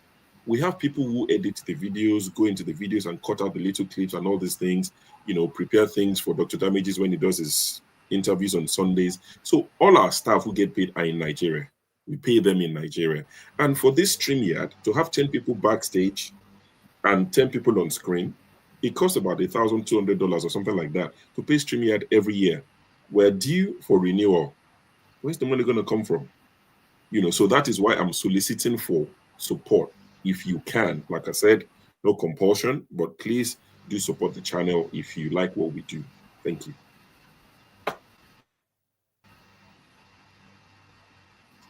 Thank you, Mr. Shu. Thank you very much. Next person is Mr. Paul. And Mr. Paul, before you go, there was a video. I don't know if anybody can help me find the video of Tinubu at the National Assembly on Democracy Day. Something very funny that is now becoming a norm happened. The national anthem was not played. Instead, another anthem was played before his speech and after his speech, which is quite peculiar to this administration. So I want to ask, linking it back to the Democracy Day speech and all, he said he's happy to see the opposition in disarray. And from all indication, he's trying to tell us that he's not in support of a one-party state. There's never going to be a one-party state under his watch. But with what happened at the national assemblies, do you think that we are inadvertently heading towards a one-party state, no matter what Tinubu says? And given his speech that I played earlier, where he said the doors are open for anybody that wants to defect to the APC, what do you think? Are we heading towards a one-party state, and they are just trying to play us so that we don't know what is going on? I think that is their goals and every other thing, but it's going to be hard because of the northern and the greed of power and every other thing. That can also try to stop it to some extent, because some part of the north are just not pleased with the way Tinubu is running his government and every other thing. So for their own greed, it won't happen. But Tinubu does not even care with the one-party state. Tinubu just need everybody to make the next election look like, because they're going to rig it at all costs. But you want to use all these things to say, okay, we have 28 governors, we have this, we have that. That's how we won the election. And one of the ways he knows he's going to struggle when it comes to the north. So the ways he's going about it is to gain the whole south, like we used to call it back in the days, north and south period, to gain the whole south. That's why he's doing everything possible between the south and the southeast and everything, because the southwest, even though if they rig the election, we may not even see it like rigging the election. We'll see it from the tribe side and everything. Maybe they vote for that tribe. But between the south and the southeast, so he's just doing all those things possible because he knows the last election, Tinubu gained 62% of his vote come from the north. And he knows that tremendously is going to lose a lot when it comes to the north because his problem right now is the north. So he's doing everything possible to gain more vote from the south or more rig from the south if he can capture the governors and everything. So that's what he's doing. It's just a strategy.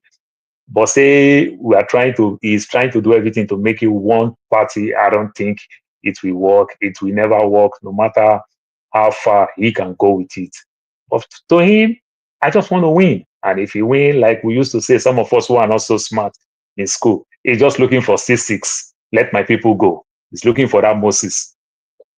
That is what I see what Tinubu is doing with this thing. And the kind of politics they are playing, this is not the best of politics. They are not playing politics. It's just showing your strength, use power and everything. What do you expect when you're talking about they didn't recite the national anthem? Even when Nigeria play this thing, when they try to recite the national anthem, Nigerians who went to the UK to go see the game, everybody was laughing. You understand? Or my woman say, if you ask me now, who I go ask? You understand? Nobody want to bite their tongue. You understand? So it's just kind of funny. Then if you go back again to the one-party state and everything, so if they try to make it to one-party state, so their own national anthem is on your mandate, we stand. You understand? So that is what they are reciting. Is on your mandate, we shall stand. So when you see all those things, you just get tired with the kind of politics that we played. We play these politics because, in the true sense of politics, they are not actually playing politics. Look at those things that Obi make mention in this speech at Everett. These are fantastic speech. You understand? That's how you're supposed to think, how to take in nations and everything. Tinubu talking, instead of you to understand that if you stand in that podium, the National Assembly, when you stand there, you stand to represent your country. You don't go to the National Assembly to go talk a party thing. You understand? So these are the mistakes. There are places you can talk. When they talk about the governor of Akwa Ibom the other time about his daughter and everything, he said, come on now, we shouldn't bring family into politics now. You understand? Don't bring family into politics. That's what he said. So when you go to the National Assembly, go sell Nigerians to the people. Go talk about Nigerians. Go understand that I may come from this party, but when I stand on this podium, I'm representing Nigeria in respect of the people who did not vote for me. This is the time that I need to sell my mandate to them.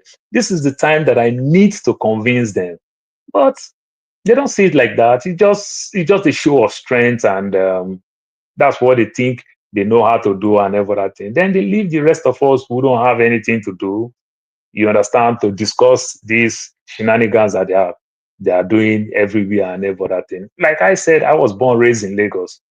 For all the time that Tinubu ruled, to Fashola, to Ambode, you understand, and during Fashola time, they built one school called Millennium School 15, public school. You understand? Lagos, during the time of Jacon, the population was like 5 million to what they call 20 million today. And no new public school, no new general hospitals, no new maternity hospitals. The Tinubu claimed the new Lagos, what they call the Aja houses and everything. Not even a satellite campus of Lagos State University. You understand? Who's on the other side of town and everything. Nothing like that. You can't see development. Somebody want to renovate the road that another person build, and you call it that the governor is working. It's a shame. Thank you so much. Thank you so much. Coming to Mr. Ike, Tinubu has told. Okay, sorry, Mr. Yeah, Shea. sorry to interrupt. I'm really sorry. Just wanted to acknowledge Cynthia. You know, when I said women supporting women, they showed up and they showed out. Cynthia came, with the dollars and our own Tope Uriaku. God, if I don't come from Remo in Ogun State, I don't know what I for do for my life. See the woman from Remo, she just break the whole table, shake the leg, just scatter the whole place. She just drop $50 for say waiting. So the gentlemen, we are waiting, we are hoping that you match the energy of the ladies. But thank you to And please, so click on the like so that more people will exactly. see. For those people Thank that say that Nigeria has stable internet, come and prove them right. Tell them that Ngozi is hosting. That's all the while she has been saying she has unstable internet. She has been lying. Oh. She has been here for 2 hours. Come and so that all your people will see that Ngozi has been lying. And Yeah, so please share the podcast. thank you for your support. We really appreciate it. God bless Thank you you, both. Oriakutokwe. Thank you, The Cynthia. video you requested, I've added it to the background, so you might want to play it before Mr. Ike speaks. I've added it. Mr. Ike, before I come to you, you need to see this so that you'll see our new anthem, and then I'll come to you with my question.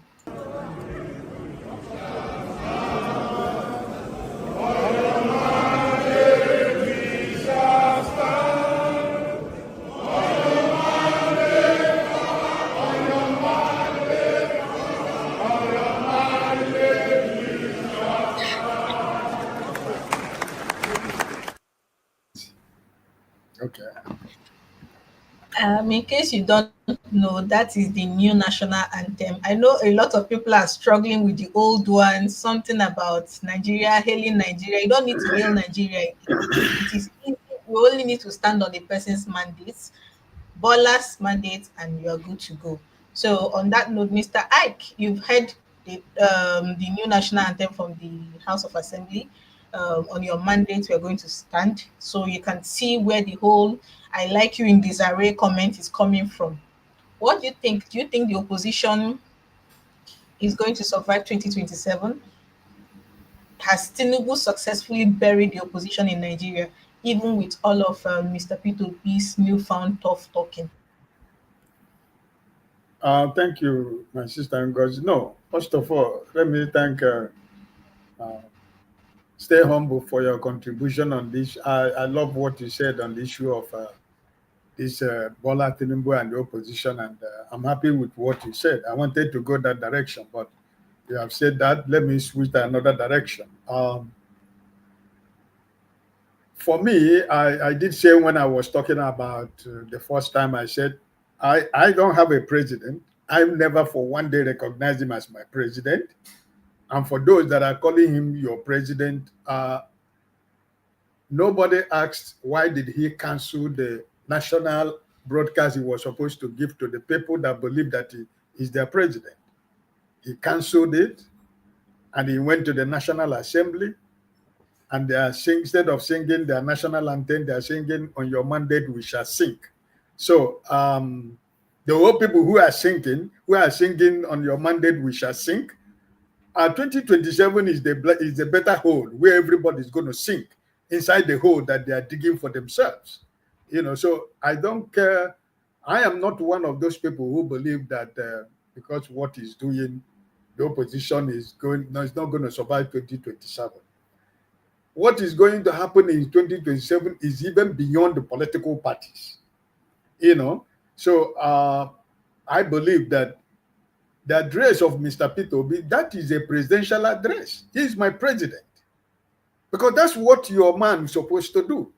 But instead, he went about, like Paul said, when you go to the joint National Assembly of a country and you're standing on the power of the pulpit of that office, now instead of you addressing your people, you are speaking political language. So does he recognize Nigerian people? He does. He does not. Because if he has, the door of democracy, he was supposed to address the nation, but he didn't. Rather, he followed his sycophants and all the people that are following. They went to the National Assembly and are singing "On Your Mandate We Shall Sing." If everybody in the National Assembly, if they like, let everybody join APC. It's not going to stop what is going to happen in 2027. I just love what Stay Humble said. The opposition this time around, they will be able to understand that this is not the time you are going to say, if Mr. Paul is coming back to contest as a member of the State House of Assembly, you are telling him you have to pay 10 million naira. This is a time that we are looking for young men and women who don't have anything but have the capacity, the character, and the ability to serve their people, right? We are looking for men and women like this. It's not about money, because when you tell Mr. Paul to pay 10 million naira, when he gets there, first of all the whole people who borrowed him that money, he first of all want to recover the money. So if Mr. Humble qualified to be governor of Anambra State, money should not be a barrier. But what should stand is he capable? Will he be able to respect the ideology and the principle of what he's saying? Are we going to be in a position that we are going to hold him accountable? Are you ready to submit yourself to be held accountable by the people? If you do what they don't want you to do, we come to the government house and pull you out of the government house. Are you ready to serve the people of Anambra State? This is the kind of politics we want us to play in 2027. So I don't care how many people join APC. I don't care how many people decide to leave their political party to join the sinking train. But I am telling you, like as you said, my principle has been, since this year, if everybody who are following me in this place, I told them that as time goes on, you are going to begin to see the other side of Mr. P2B, and the people are beginning to see it. If you rig this election, we rig you. Those who want to rig the election, we are going to rig them. Those who want to snatch and run away, we are going to snatch them and run away with it. You know, so it's beyond that. And like what Humble said, if everybody is given the authority and power to be able to mind your area, all this money we pay to agent, because you become an agent. You are not, let people, like what I used to say, my people in Nigeria, some of the people that I am talking to about 2027. Don't think you are doing favor to Mr. P2B. You go and vote for Mr. B. You think you are doing him any favor. That is the greatest stupidity Nigerian voters think. You are voting for Mr. P2B or you are voting for Bola Tinubu, you are doing him a favor. No. If you are going to the poll to stand and vote, you are voting for your generation, your family, your destiny, your future, your children, your grandchildren, everybody. You're not voting for Mr. P2B, are you? He can decide tomorrow, come to the national television and call a press conference and say that I'm done with Nigerian politics. What does he got to lose? Nothing. It's you that have something to lose. So don't. Nigerians should not think that they're doing Mr. P to be anybody favor that they are going to go to the pool to vote. They're not doing anybody no favor. It's your future. It's your future you are voting for. So I think that 2027 is going to be, I sincerely believe it's going to be different. Okay? Thank you. Thank you, Mr. I. Thank you very much. Stay humble. Thank you so much for coming back, because I was going to come to you after this. The call for the opposition, the coalition, that is, we are hearing a lot of things. And we remember how about 2 weeks ago, I think I remember, Erufai mischievously shared a picture of, and since then it has given more life to the rumors. Do you think this newfound open doors, as announced by President Tinubu, for everyone that wants to come to the progressive side, do you think it has anything to do with the consultations going on with the oppositions, or is he right about the opposition being in disarray? Well, if you're talking about opposition in Nigeria, you have to be contextual, because in terms of political party system, we don't really have political parties, as to what political party should be. I voted in the last general election in the UK, and before the election, I followed the electioneering, because electioneering is not just about what happens on the day of voting. Prior to voting, the preparations, how people register, how they are encouraged to even participate. Yeah, the enabling environment for even participation, provided how the candidates go about their campaign, the rhetorics and everything. That's the whole process of electioneering. So if you juxtapose that with what's happening in Nigeria, you'll discover that, we don't really have, electoral, political party system, and it's partly because of the, the interference and everything of the colonial masters who are still very much in charge, whether we believe that or not. So we don't have political parties. So when you're talking about opposition, it's just some people within the establishment who are disgruntled that they have been, that they have been that they have been thrown out of the dining room. So maybe people like the articles of this world, the Erufais of this world, etc., etc. When the whole coalition talk started, I made my position very clear. Different platforms that I was opportune to to air my opinion in. My position was very clear that I wasn't comfortable with the coalition. And when it became evident that I wasn't going to work with P2B in it, I was really glad.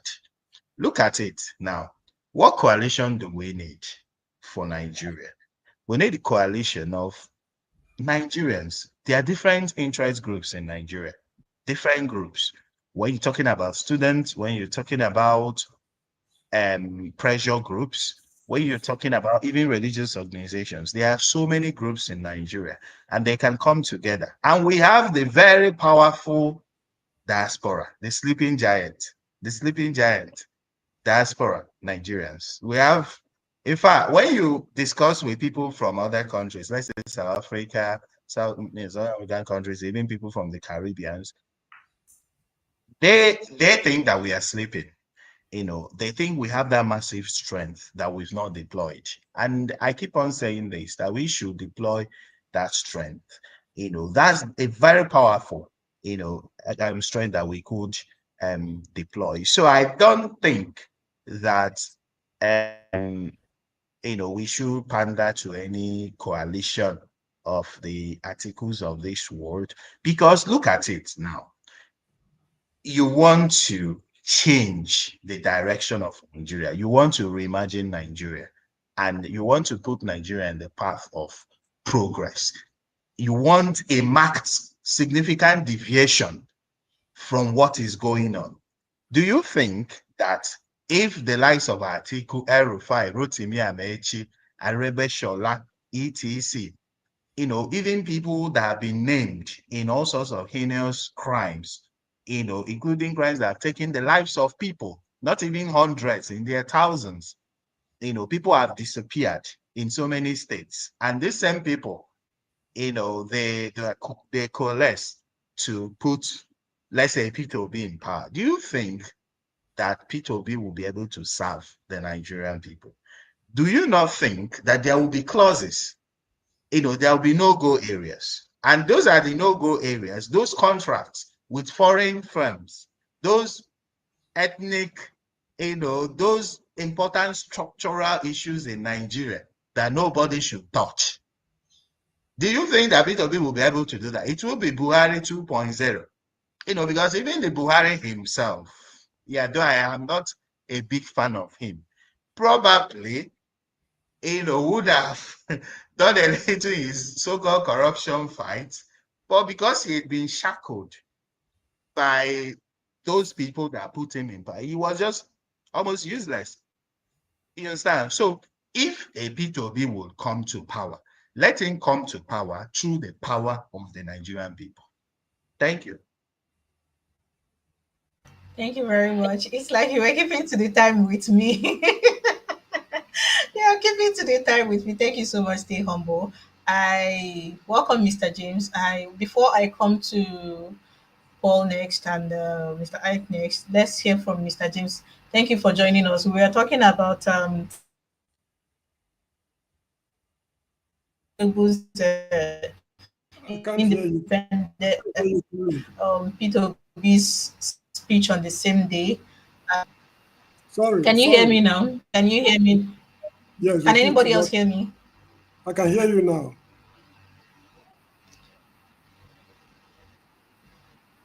Okay, so yes, I am still in Nigeria and my internet is perfect. I was saying that welcome to the show. Thank you for joining us. We are talking about Tinubu's Democracy Day speech. P2B also held a press conference and made his own speech on the same day. We are talking matters arising from both speeches. Tinubu mocking the opposition, saying he's happy to see them in disarray. The new national anthem that was played in the House, and I'm asking you, with all that has been going on since 2 days ago when these speeches were made, do you think that Obi's newfound tough talking is him coming out to be what some people have accused him of doing, which is running a parallel government? And do you think that the APC is hoodwinking Nigerians into a one-party state by subtly admitting that the doors are open for anybody that wants to come in? Welcome. Yeah, thank you very much. I'm sure you are hearing me. Good. You see, this issue of Nigeria, according to my people in Benin City, they will say, get as a be, or maybe a year, get as a be, because we should, as a people, be tired of saying we are tired. Other members of the human race are making giant strides towards industrialization and development. Man is exploring space to look for an alternative home. These are members of the human race who are making use of their brains to make the world a better place. But here we are, the so-called giant of Africa, womanizing, drinking, partying, talking rubbish, when the future of man, I don't know how to even put it, because people don't know what we are doing. We knew what we were doing at a time in our history, but somewhere along the line, we derailed. As far as I'm concerned, both Peter Obi, Mr. Tinubu, Kwankwaso, and what have you, they are all birds of a feather for one reason. Peter Obi was a member of the People's Democratic Party, people deceiving people. He was a presidential aspirant with Atiku. He lost. He left the PDP, I think went to ABGA. From ABGA, he went to Labour Party. From Labour Party, they're not talking of coalition. Now, what I see in common with all these people is fraternizing with. Should he win the election, what is the guarantee that he will be able to deliver the goods? This is what we should be concerned with, because birds of a feather, according to the English, flock together. When it was time to, while they were preparing for the elections, remember, they all went to Chatham House in the UK, all the leading aspirants. They went to Chatham House in the UK. I asked Peter Obi on this platform some time ago, what did you discuss with those people at Chatham House behind the scene? He said he did not discuss anything. He only went there to deliver a speech, then he returned. If that is what you went for, why not do it online and let people hear what you are discussing with them? The presidency of Nigeria is determined at Chatham House. Nigeria is not yet a sovereign state, though we've gained flag independence. This is what is disturbing us. The only solution is a revolution.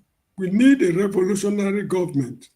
Now, when we talk of revolution, people are scared of bloodshed. Revolution does not necessarily mean bloodshed. If it's not properly handled, it will result in bloodshed.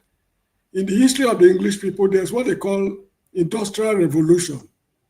There was no bloodshed in the industrial revolution. They only changed their modus operandi, the way they go about manipulating the world. When they changed it, they decided to form Sierra Leone from the free slaves. Instead of bringing slaves to England, send them back to where they come from, make them grow agricultural produce, mine minerals, and bring it for us to process. We determine the price of their products, and at the end of the day, we also determine the end the price of our finished products. That was a revolutionary thinking. Nigeria needs a revolution. So people should not be scared when people are talking about revolution. This present ruling class, take it or leave it. They will never take us to the promised land. They know that they themselves are not even going to the promised land. As I was telling my students some time ago, I'm not hoping to go to heaven because the road to heaven is very, very long, tedious, narrow, and cramped, according to the Bible. Very few are finding the road to hell. Broad and spacious is the road leading to hell, and many people are passing through it. Whereas narrow and cramped is the road leading to heaven, and very few are finding it. I know I cannot make it to heaven, so I've given up because the road is very tedious. That is how it is to us in Nigeria. We will not make it to heaven with this kind of people leading or determining the affairs of the country. We should be tired as a people. We should be tired of saying we are tired. But from the look of things, we are not tired. They are singing on your mandate, according to my friend, we shall sing. In place of the national anthem, the sovereignty of the nation has been hijacked. And yet Nigerians are there clapping their hands. So when we are tired of saying we are tired, we will know what to do. It was Socrates who said that the people get the government they deserve. Frankly speaking, I don't think we deserve anything better than this administration. The 2023 election was no election. It was vote allocation. Nigerians knew what happened, but nobody did anything. Even Peter Obi, of all people, he said, I believe in the courts. Okay, if you believe in the courts, there's no quarrel with that because I remember a book I read was the Dr. Mario Puzo, the Godfather. Americo Bonacera went to New York court to seek justice from court because of some guys who molested the daughter, who defied the daughter. The judge ruled, and he was not satisfied. He went to the Godfather for justice. Godfather told him, you believe in the American legal system. You've gone to them, and they've given you justice. So what else do you want from me? However, I will give you justice, but on my own terms. I'm not using his own exact words. I will give you justice on my own terms. And remember, you owe me a favor. That is what he told the man. So the issue is that Obi went to court.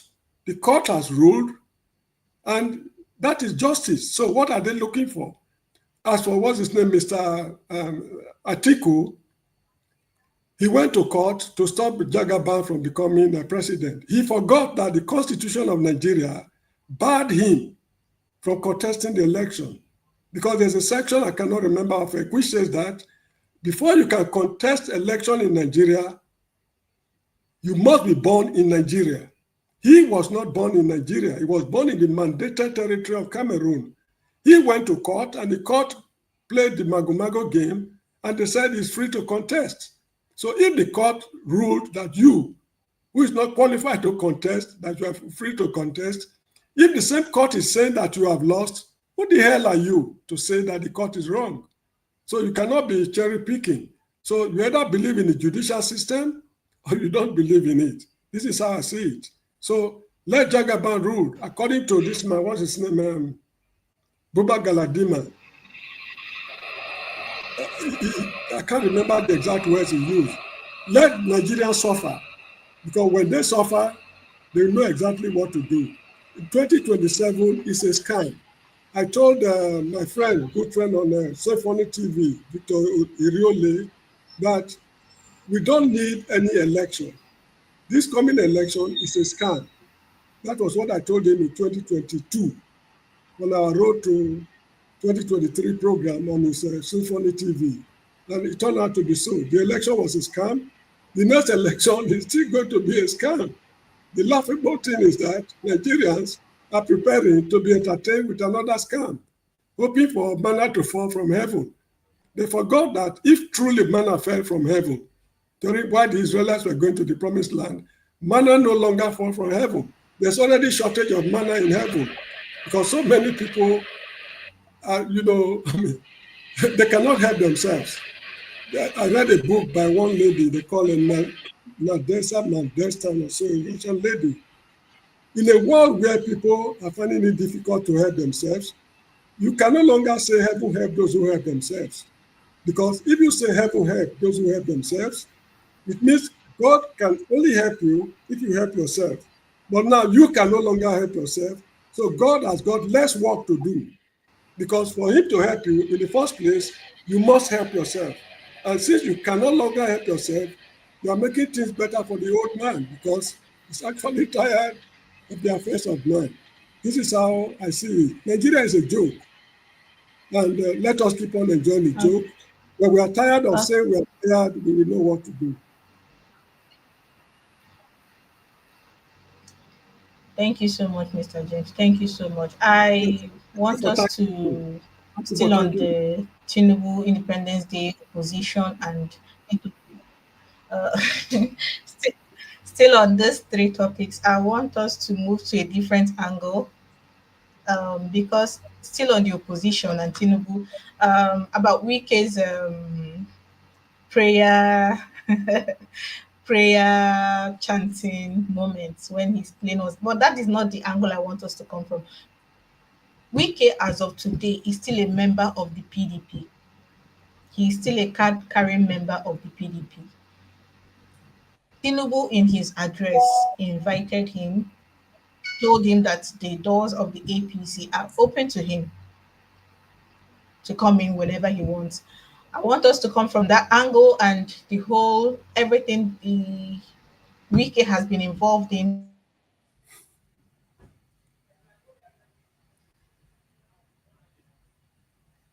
I cannot hear you.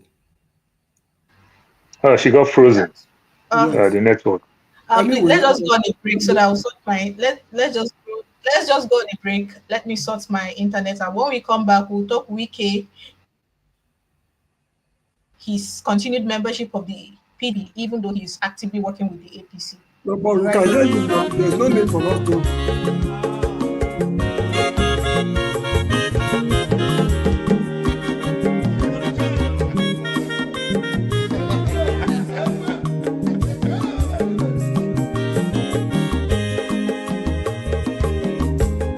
Onye ọma zoro bio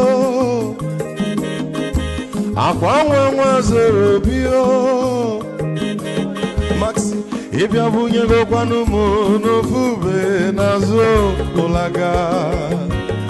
ụlaga n'ịbịa zigo mmanwụ ụlaga do n'ịbịa zigo akwa nwa ilochi yo biko rapụ zoro ka ọ nabazi ya onye ọma zoro biko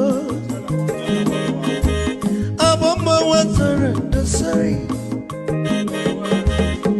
ịbịa onye nịgwana m ụlagado n'ịbịa zigo mma ụlagado n'ịbịa zigo abọmma nwe ilochilo biko rapụ zoro ọ na-abazi ya Mazi welcome up Odogu no kwere zunaka Onyo mani gadele mo Mazi ni bazi kama Ibu go with melody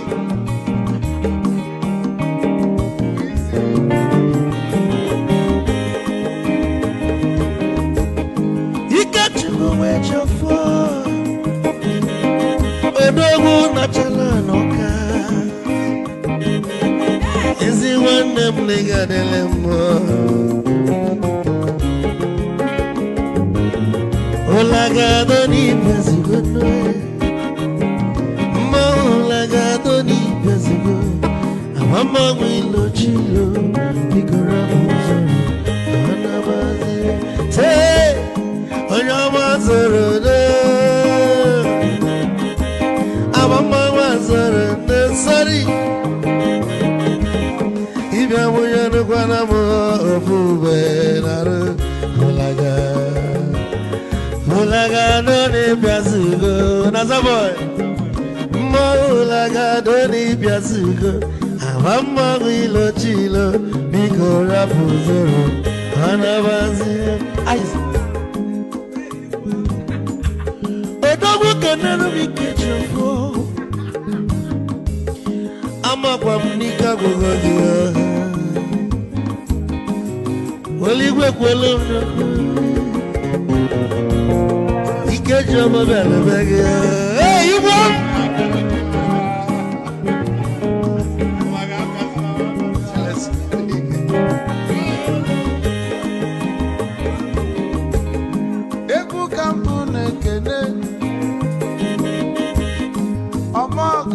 So Chukwu emekalumo ike Chukwu negaji esi nwanne m ekene ịlapụlụ ife niile na-eme wee bịa ka gosili na anyị na gị bụ nwanne wisdom ga-adị ka nye gị maịkị ka ogobanya bụ egwu isili maxi ọ bụ na-etiri egwu a malụkwa malụ n'imego m ife ọjọọ wee sị gị nwanne m ife ọbụ na ịchọlụ na ngeme wisdom onume ekene gị agbamanwe iyo iyo biko lapụ na-abasị ya zoro zoro zoro zoro.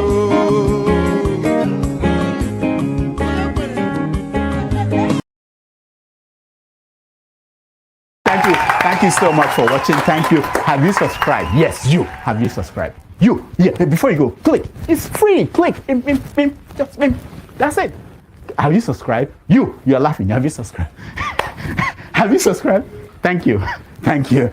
Thank you. Hey, madam. Thank you so much. I can see you. I can see you. We have to get to 100,000 subscribers. This by the end of the year. How are we going to do that if you don't subscribe? Yes, you. Yes, you're about to click off. Why? Have you subscribed? It's free. If you don't, ask your son, ask your daughter how to. Just one click. Thank you. Thank you. I see you. Aha. Thank you very much. Thank you very much. I'll see you tomorrow. Thank you, everyone that has stayed with us up to this point. The panelists in the studio, our people in the comment section, Uria Kutope and Cynthia. Thank you so much for the super chat.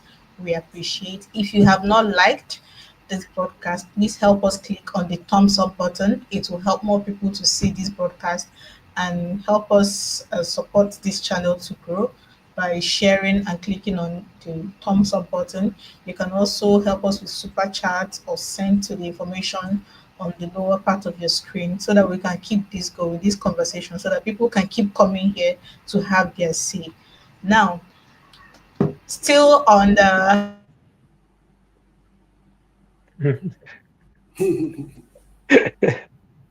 That's funny. So he has been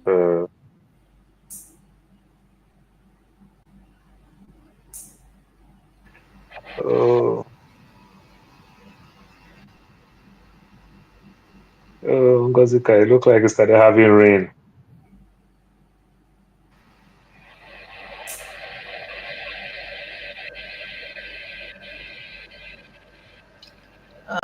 Can anybody hear me? Okay, now you're back.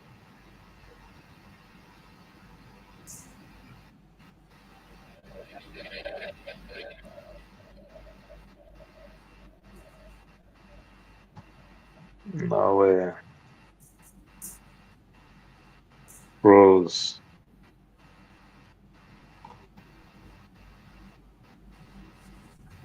Okay, Mr. Paul, may I suggest why not moderate while she's trying to fix? Sorry, can anybody hear me? Okay, now we can hear you.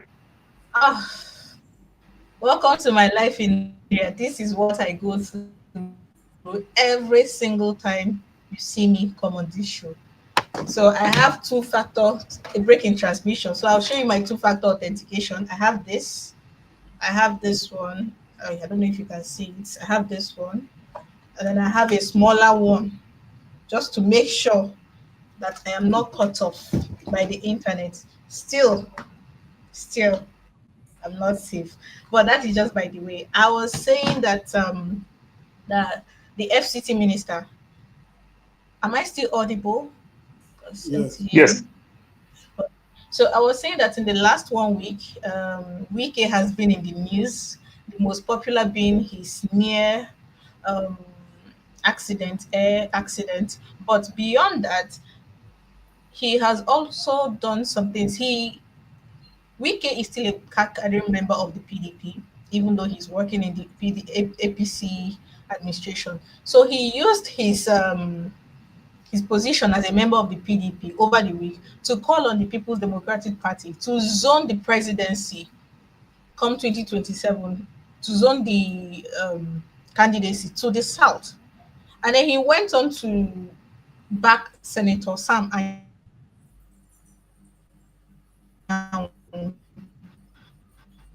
as the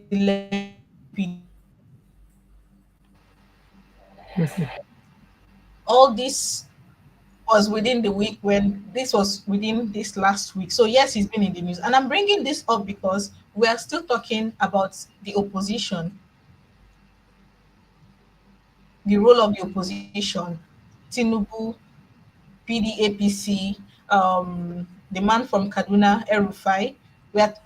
I'm bringing this up because I want us to factor in the Wike angle. A card-carrying member of the opposition actively working for this government. What does that say? Yeah, you see, the issue is this. In the first place, do we have opposition in Nigeria? The answer is a categorical no. You get the point? The people of Benin City, they have a very good saying. In their language, they say, our father. That is, how do I explain it? They said, see a white man. I said, no, it's not a white man, it's a reverend father. Sorry. Yes, see a white man. No, it's not a white man, it's a reverend father. Now, I'm sorry, I'm not a native speaker of the language. What it means is this. There's no difference between a white man and a black reverend father. Because a black reverend father, when he eats, the cutlery is using is not what the Beninese are using. The cup is using to drink water is different from the native cup. It does not, partake in the Igwe festival, which is the true identity of any Benin man or woman. And besides, the clothes he's wearing is not the same as that of the Beninese. So a black reverend father and a white man are one and the same to a traditional Benin man. Wike, PDP, APC and what have you, they are all birds of a feather. There's no opposition in Nigeria. If they can move easily from one party to another and go back to the same party, why are we talking about opposition? We Nigerians are living in a fool's paradise. We are building castles in the air. We know fully well that these men are one. I don't mean to be sarcastic. I'm sorry. People should forgive me. Don't be surprised that this man can sleep with the same woman at the same time. When one man finishes round, the other will go, his turn. That is the kind of men we are dealing. There's no difference there's no opposition in Nigeria. You get the point I'm making? So let us call a spade if we want a new political dispensation. So the idea of saying Wike is going to support somebody to contest again, it doesn't make sense at all. If it makes sense, why did he leave PDP for APC? If he's still a member of the PDP. He's still a member of the PDP. Excuse me, what is the difference between a white man and a reverend father? Tell me. There's no difference between a white man and a reverend father because whatever the reverend father is doing has nothing to do with the Benin traditional people. He's living like a white man. The color of his skin only made him a coconut. You understand me? Outside is brown, but inside him is white. That's PDP and what both Buhari, Jagaban, the whole of them are one. And look, we are not serious people. Can we acknowledge that fact? If we can acknowledge the fact that as a people we are not serious, we were serious in the past. But as far as things are concerned now, we are not serious people. We know that these people are lying to us. Look at the House of Assembly. That man called Bukacha or whatever it is, who said that his wife was being influenced by him to pervert the cause of justice. What did we do to him? Absolutely nothing. So how serious are we? The judiciary is dead. The medical services, are all dead. Transportation, education, water supply, roads, everything dead in the country. And you are still talking of election. My friend, let us call a spade a spade. We are no serious people. When I say we, I'm not excluding myself because I'm a Nigerian. I've not changed my nationality. We as a people, we are no serious people. Take it from me. Thank you. Mr. Paul, what do you say to to Wike's call that 2027, the PDP better zone it to the south? Would he even stay in the PDP to 2027? What do you think? Is it all a game? The more you do, the less you see. He's going to be in PDP. He's going to be there. So for him to support Anyanwu and everything, because he knows that Anyanwu have a good case. You understand? Even when they went to court and everything, the court did not even bring any peace. The court told them to go back again and rearrange themselves, knowing fully well that since it's a family matter, they should go judge it in family.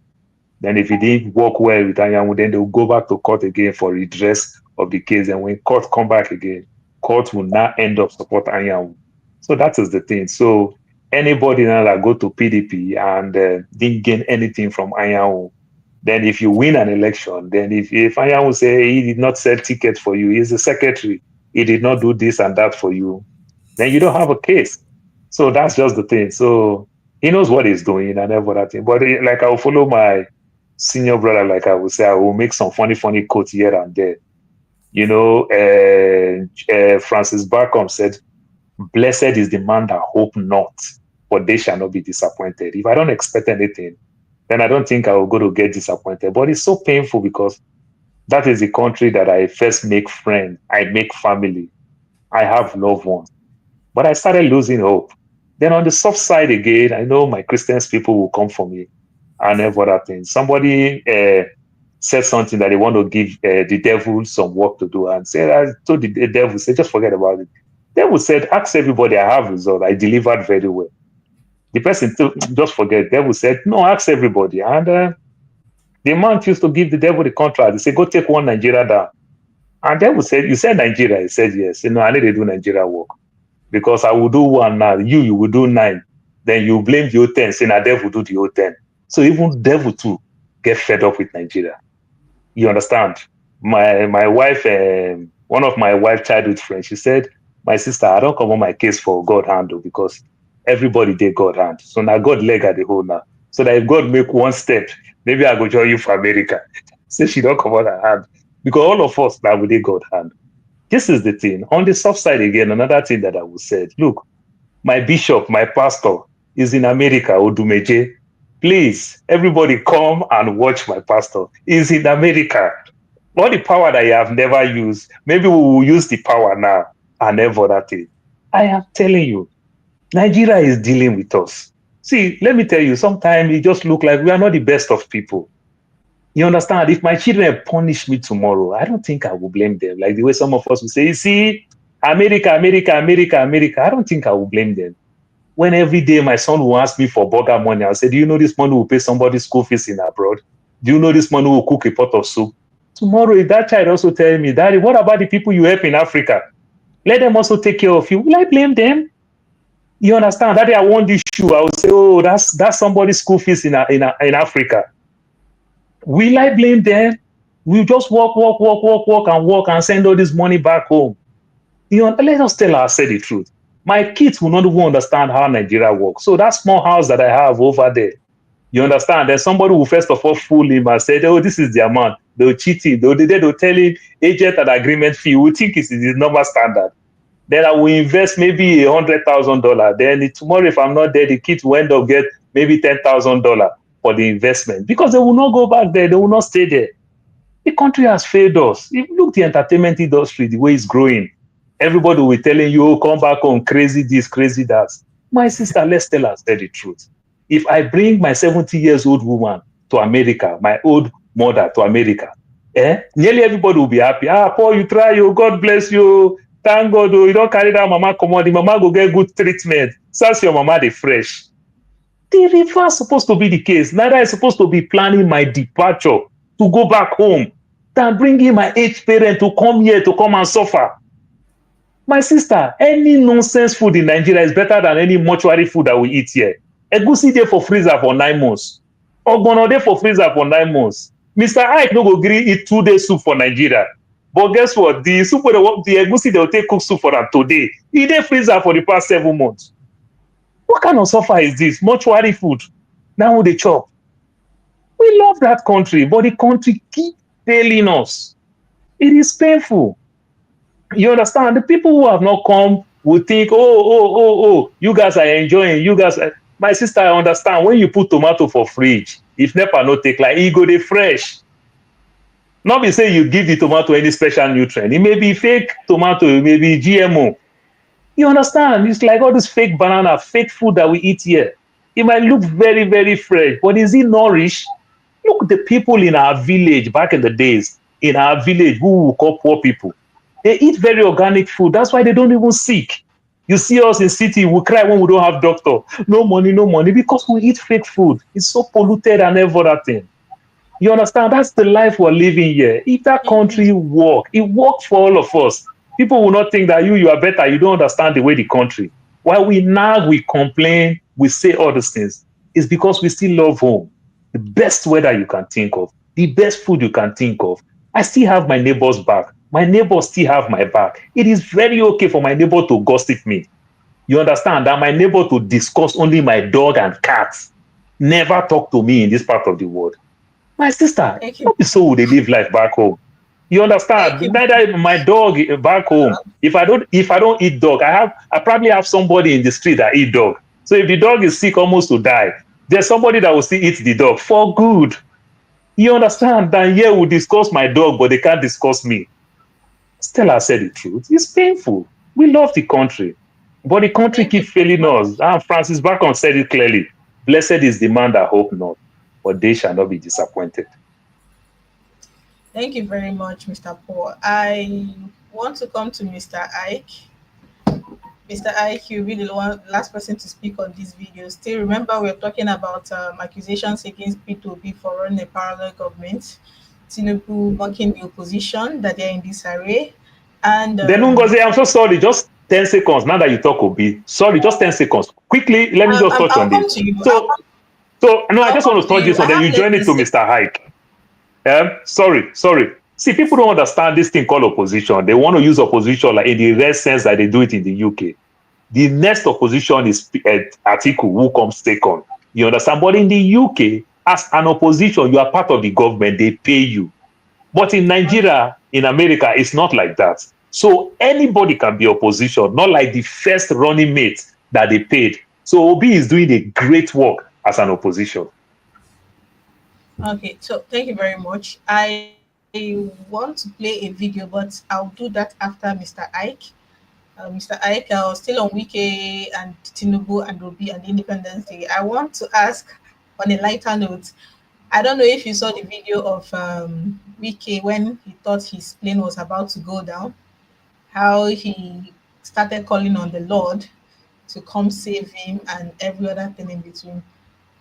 Do you think that now that he knows that he is mortal and he can go any moment from now, that he will do the right thing, stick to one party, or he will make the move finally, since Tinubu has been open about his invitation to come to the APC? Do you think he will make the move finally, or would he keep playing double agent? My sister, Paul, which state in the US is Odumeje in this time in the US? My daddy in the Lord. He's in Michigan. My daddy in the Lord. You depend me, if the man come here, I go. If you know if he cry, I laugh, you go to laugh. Now so fella talk. Make we go to entertain ourselves.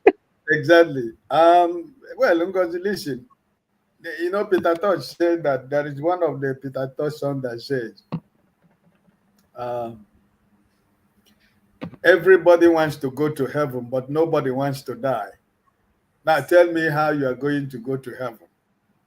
You know, this is this is this is the story of our country, right? He only remembered God at that particular moment. Immediately that flight lands and there was no crash and there was no problem. He remembered the other gods that he believed that is keeping him alive. So it doesn't matter the testimony he goes to church to give. Human beings that all of us that exist in today, there is always one question I used to ask people when you say that God do not exist or you don't believe in God. I used to ask people, can you produce any single hair of your hair? You know, so it's difficult for people like Wike. Listen, PDP, it's true that there is no political party, but I want to tell you that what is going on in PDP is as a result of Atiku's greed to be president of Nigeria. The nemesis of his action in 2023 is what is going on in PDP. And I want to tell you that the price of karma will remain with PDP for a very long time. And that's why, for me, I am looking at PDPs, you know, from the perspective of somebody who led a course on themselves. And the reverberation of that course is what PDP is going through right now. And there is no healing to that cause until Atiku Abubakar decide to disappear from the political scene in Nigeria. He needs to disappear completely. I have nothing personal against him. He is a good man. He has tasted the power. He has everything that he needs in this world. There was nowhere it is written for him that he's going to be president of Nigeria. So until he disappears from the Nigerian political scene so that PDP can be able to rebuild this thing.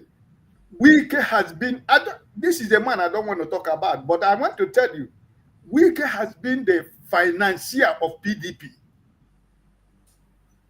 Nobody has the ball in PDP to expel Wike. No single person. Quote me, today is 14th or whatever of June. The day the National Working Committee of PDP will say that today we are expelling Wike from PDP. PDP will be buried forever. He has the whole people that are PDP. Look at the people that are following him in PDP.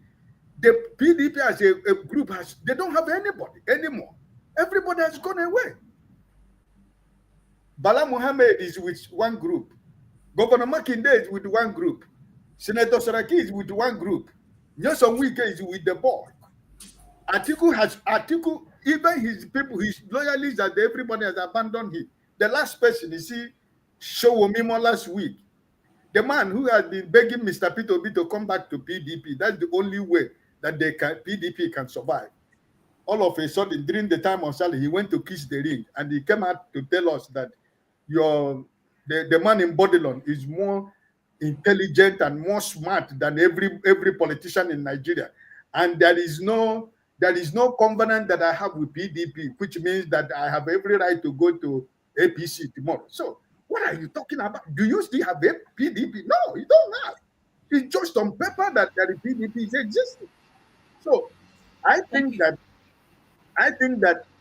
the so-called coalition, why people, that's why sometimes we that are obedient, that are following Mr. Peter Obi, I used to tell some of my people, listen, take it easy. This man, he has been in the system. He knows what is going on. There are things he knows we don't know, and you don't expect him to tell you. So for every step he's taking, it might be too slow, you might not be patient, you might not endure the way he's doing it, but why don't we be patient? Because that system, like Mr. James is saying, that system is gone. That's it. That is not fun. We are building castle on the air. That's what Nigerian political landscape is. So thank you, Mr. Thank you, Mr. I leave it like that. So there is nothing like PDP. PDP is gone forever. They are gone. Thank you so much. We have less than 10 minutes to wrap this up, but I want to play a video for you. When we come back, I'll have your final input. We used to call it what keeps you awake at night. Some of you that started with us will remember where we give panelists the opportunity to say what's on their mind, anything. It doesn't have to be about the topic. We'll do that after this video. The statement that I read earlier on attributed to the chairman of your party saying they're going to form a parallel government. Yeah. What do you make of it? Well, that is a position. Do you see it as inciting? I don't think so. I don't think it's inciting. Why is that inciting? There's nothing that incites about that. I don't think that will necessarily lead anyone to violence or lead anyone to do anything. Forming a parallel government, that's not calling for anarchy.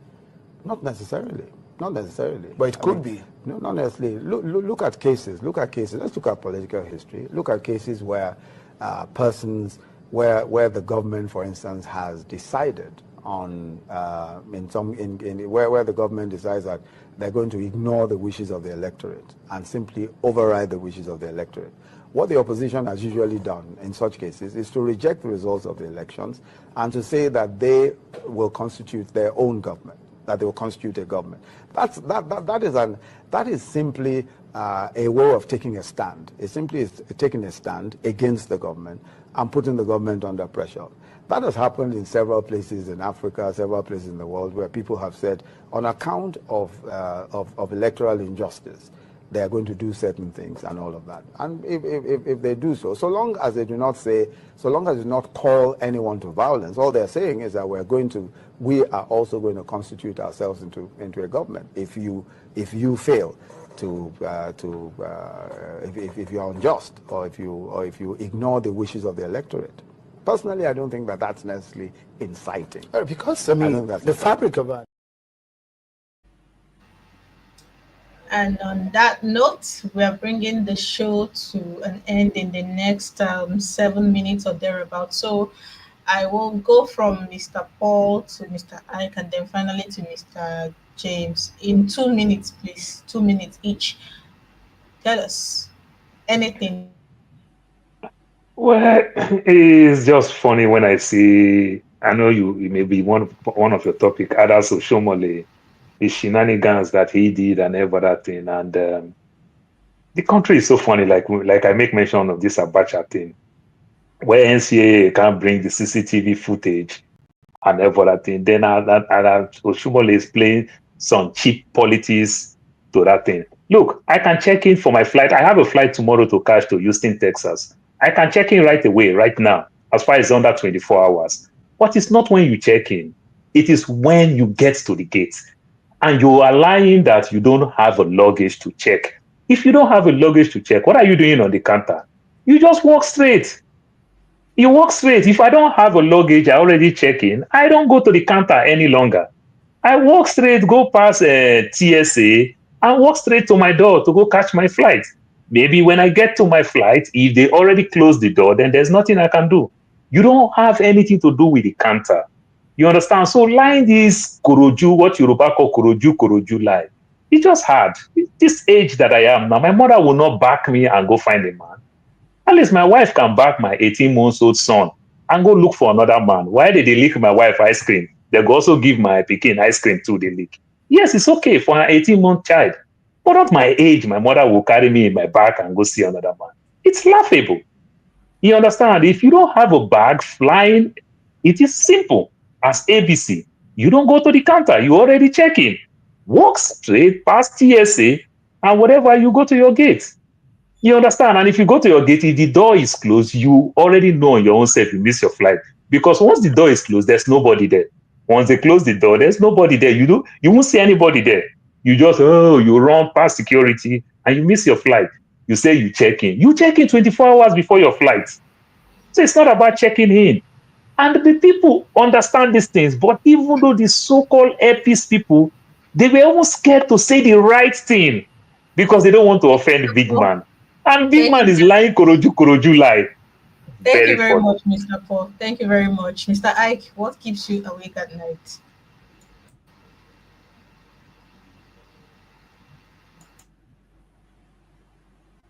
Mr. Ike, you mute yourself. You mute yourself.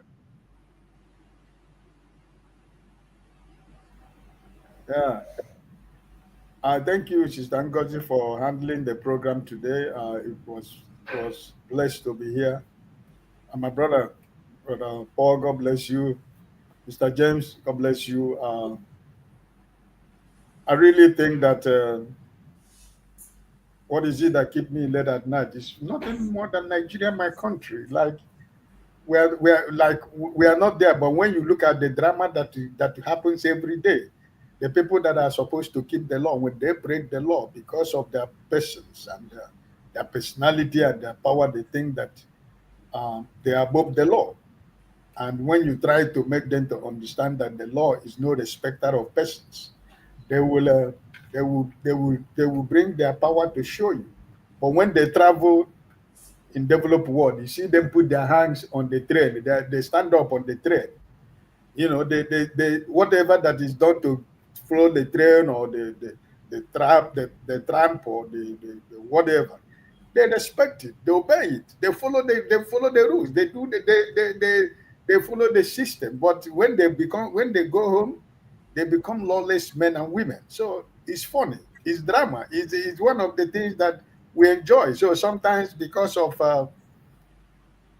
for me not to have high blood pressure, like Mr. Paul said, if I want to look at for Dr. Odumeje, you know, or look at all these kit makers, funny, mother, small boy, you know, it gives me energy for me to at least forget about sorrow about what is going on, because every day is one story in our country. But I pray that in my own time that we are going to have a country that we can call ourselves, like Brother Paul said. We're supposed to be talking about retiring back home, but and not for me. For now, I'm not talking about going to Nigeria for any reason. People who try to pretend, I have no reason. I have no any reason for me to go to Nigeria to live. I don't have any reason for that for now.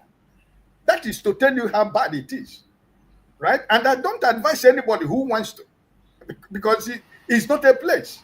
It's not a place. The stress in Nigeria can kill you because of from where you are coming from. And you go back to that stress. Under 6 months, you can die. So I'm not ready to die until when God says it's my time. Okay? So Thank God you very bless much, everyone Mr. of us. Ike. Enjoy the weekend. Yes. Thank you very much, Mr. Ike. Mr. James. Yeah, thank you very much. You see, what keeps you up at night? The funny thing about Nigeria keeps me awake at night. Whenever we have problems in the country, we go back to the people who created these problems to look for solutions, instead of calling them to order. We sing their praises for creating the problems and beg them to find solutions to the problem. That is one issue that is keeping us awake. Another thing again is that I'm eagerly looking forward to the emergence of post-Nigeria republics. We cannot continue in this irresponsible fashion. That is another thing we should be thinking of. And lastly, the lady I quoted earlier on, she's a Russian writer. Her name is Natasha Mandelstam. She's a poet and a writer. She's a poet, actually, just like her late husband. Her late husband had problems with Joseph Stalin in 1923 or thereabout, in the 20s and 30s, during the Russian Revolution. They had serious problems with Stalin, and they were banished from Moscow to go and live in some rural areas. In their banishment, the horror they went through was unspeakable, and eventually the man died. When the man died, The woman felt terribly bad, and she wrote a book she titled Hope Against Hope, where she outlined what they went through and hoping that Russia will become a better place.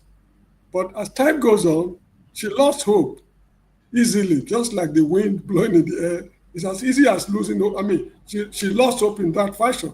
So at the end, she composed another book, which is titled Hope Abandoned.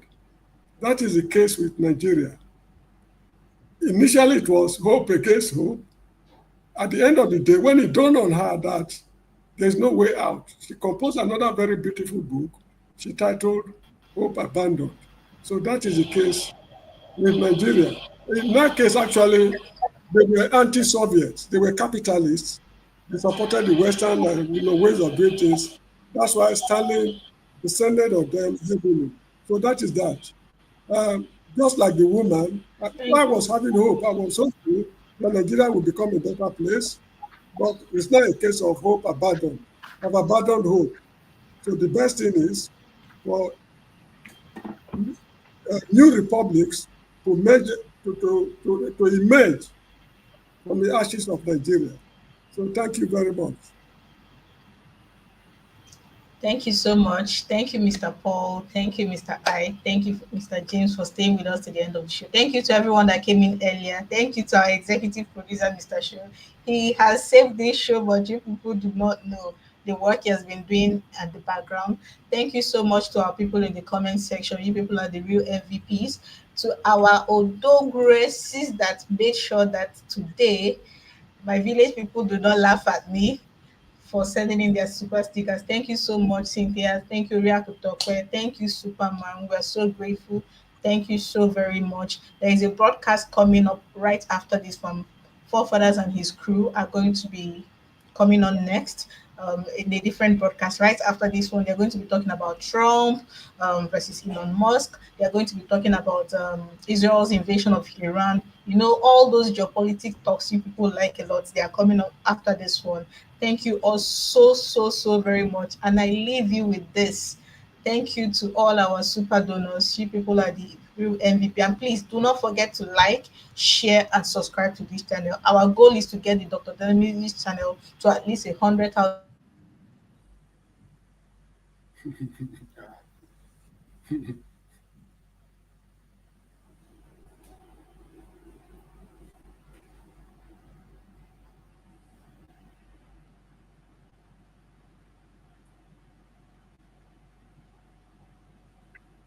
I think she's using Nitel network. Oh,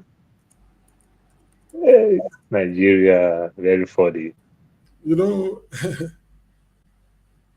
the Nedo language, another way of mentioning mentioning the name Nigeria is Nigeria. That is what is permissible to get spoiled.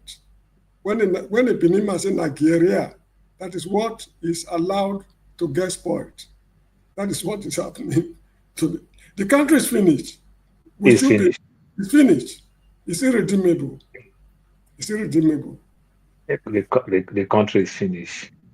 Huh? It's literally gone. All right. Apologies for that. This is what Nigerians in Nigeria have to deal with. Ngozika has access to some of the best internet in Nigeria, but this is what we get. So it looks now like Nitel she they use. She's using Nitel. She get back up. Get into everything. Sure, the problem is that you see that Zuma rock. She's supposed to stand on top of the Zuma rock so that she can have service. She's back. I was going to end the video. I think I know what she wanted to play, but I'll let her end the show. Okay. Yes, just wanting to appreciate our super donors one more time before we end the show. Whether my village people like it or not, we are ending the show on a high note. You're not going to disconnect me from ending the show. Thank you all so much, and I leave you with our Senate President. Catch you on the next broadcast. Bye. 1,911,844,833 naira and 46 I'll take that again.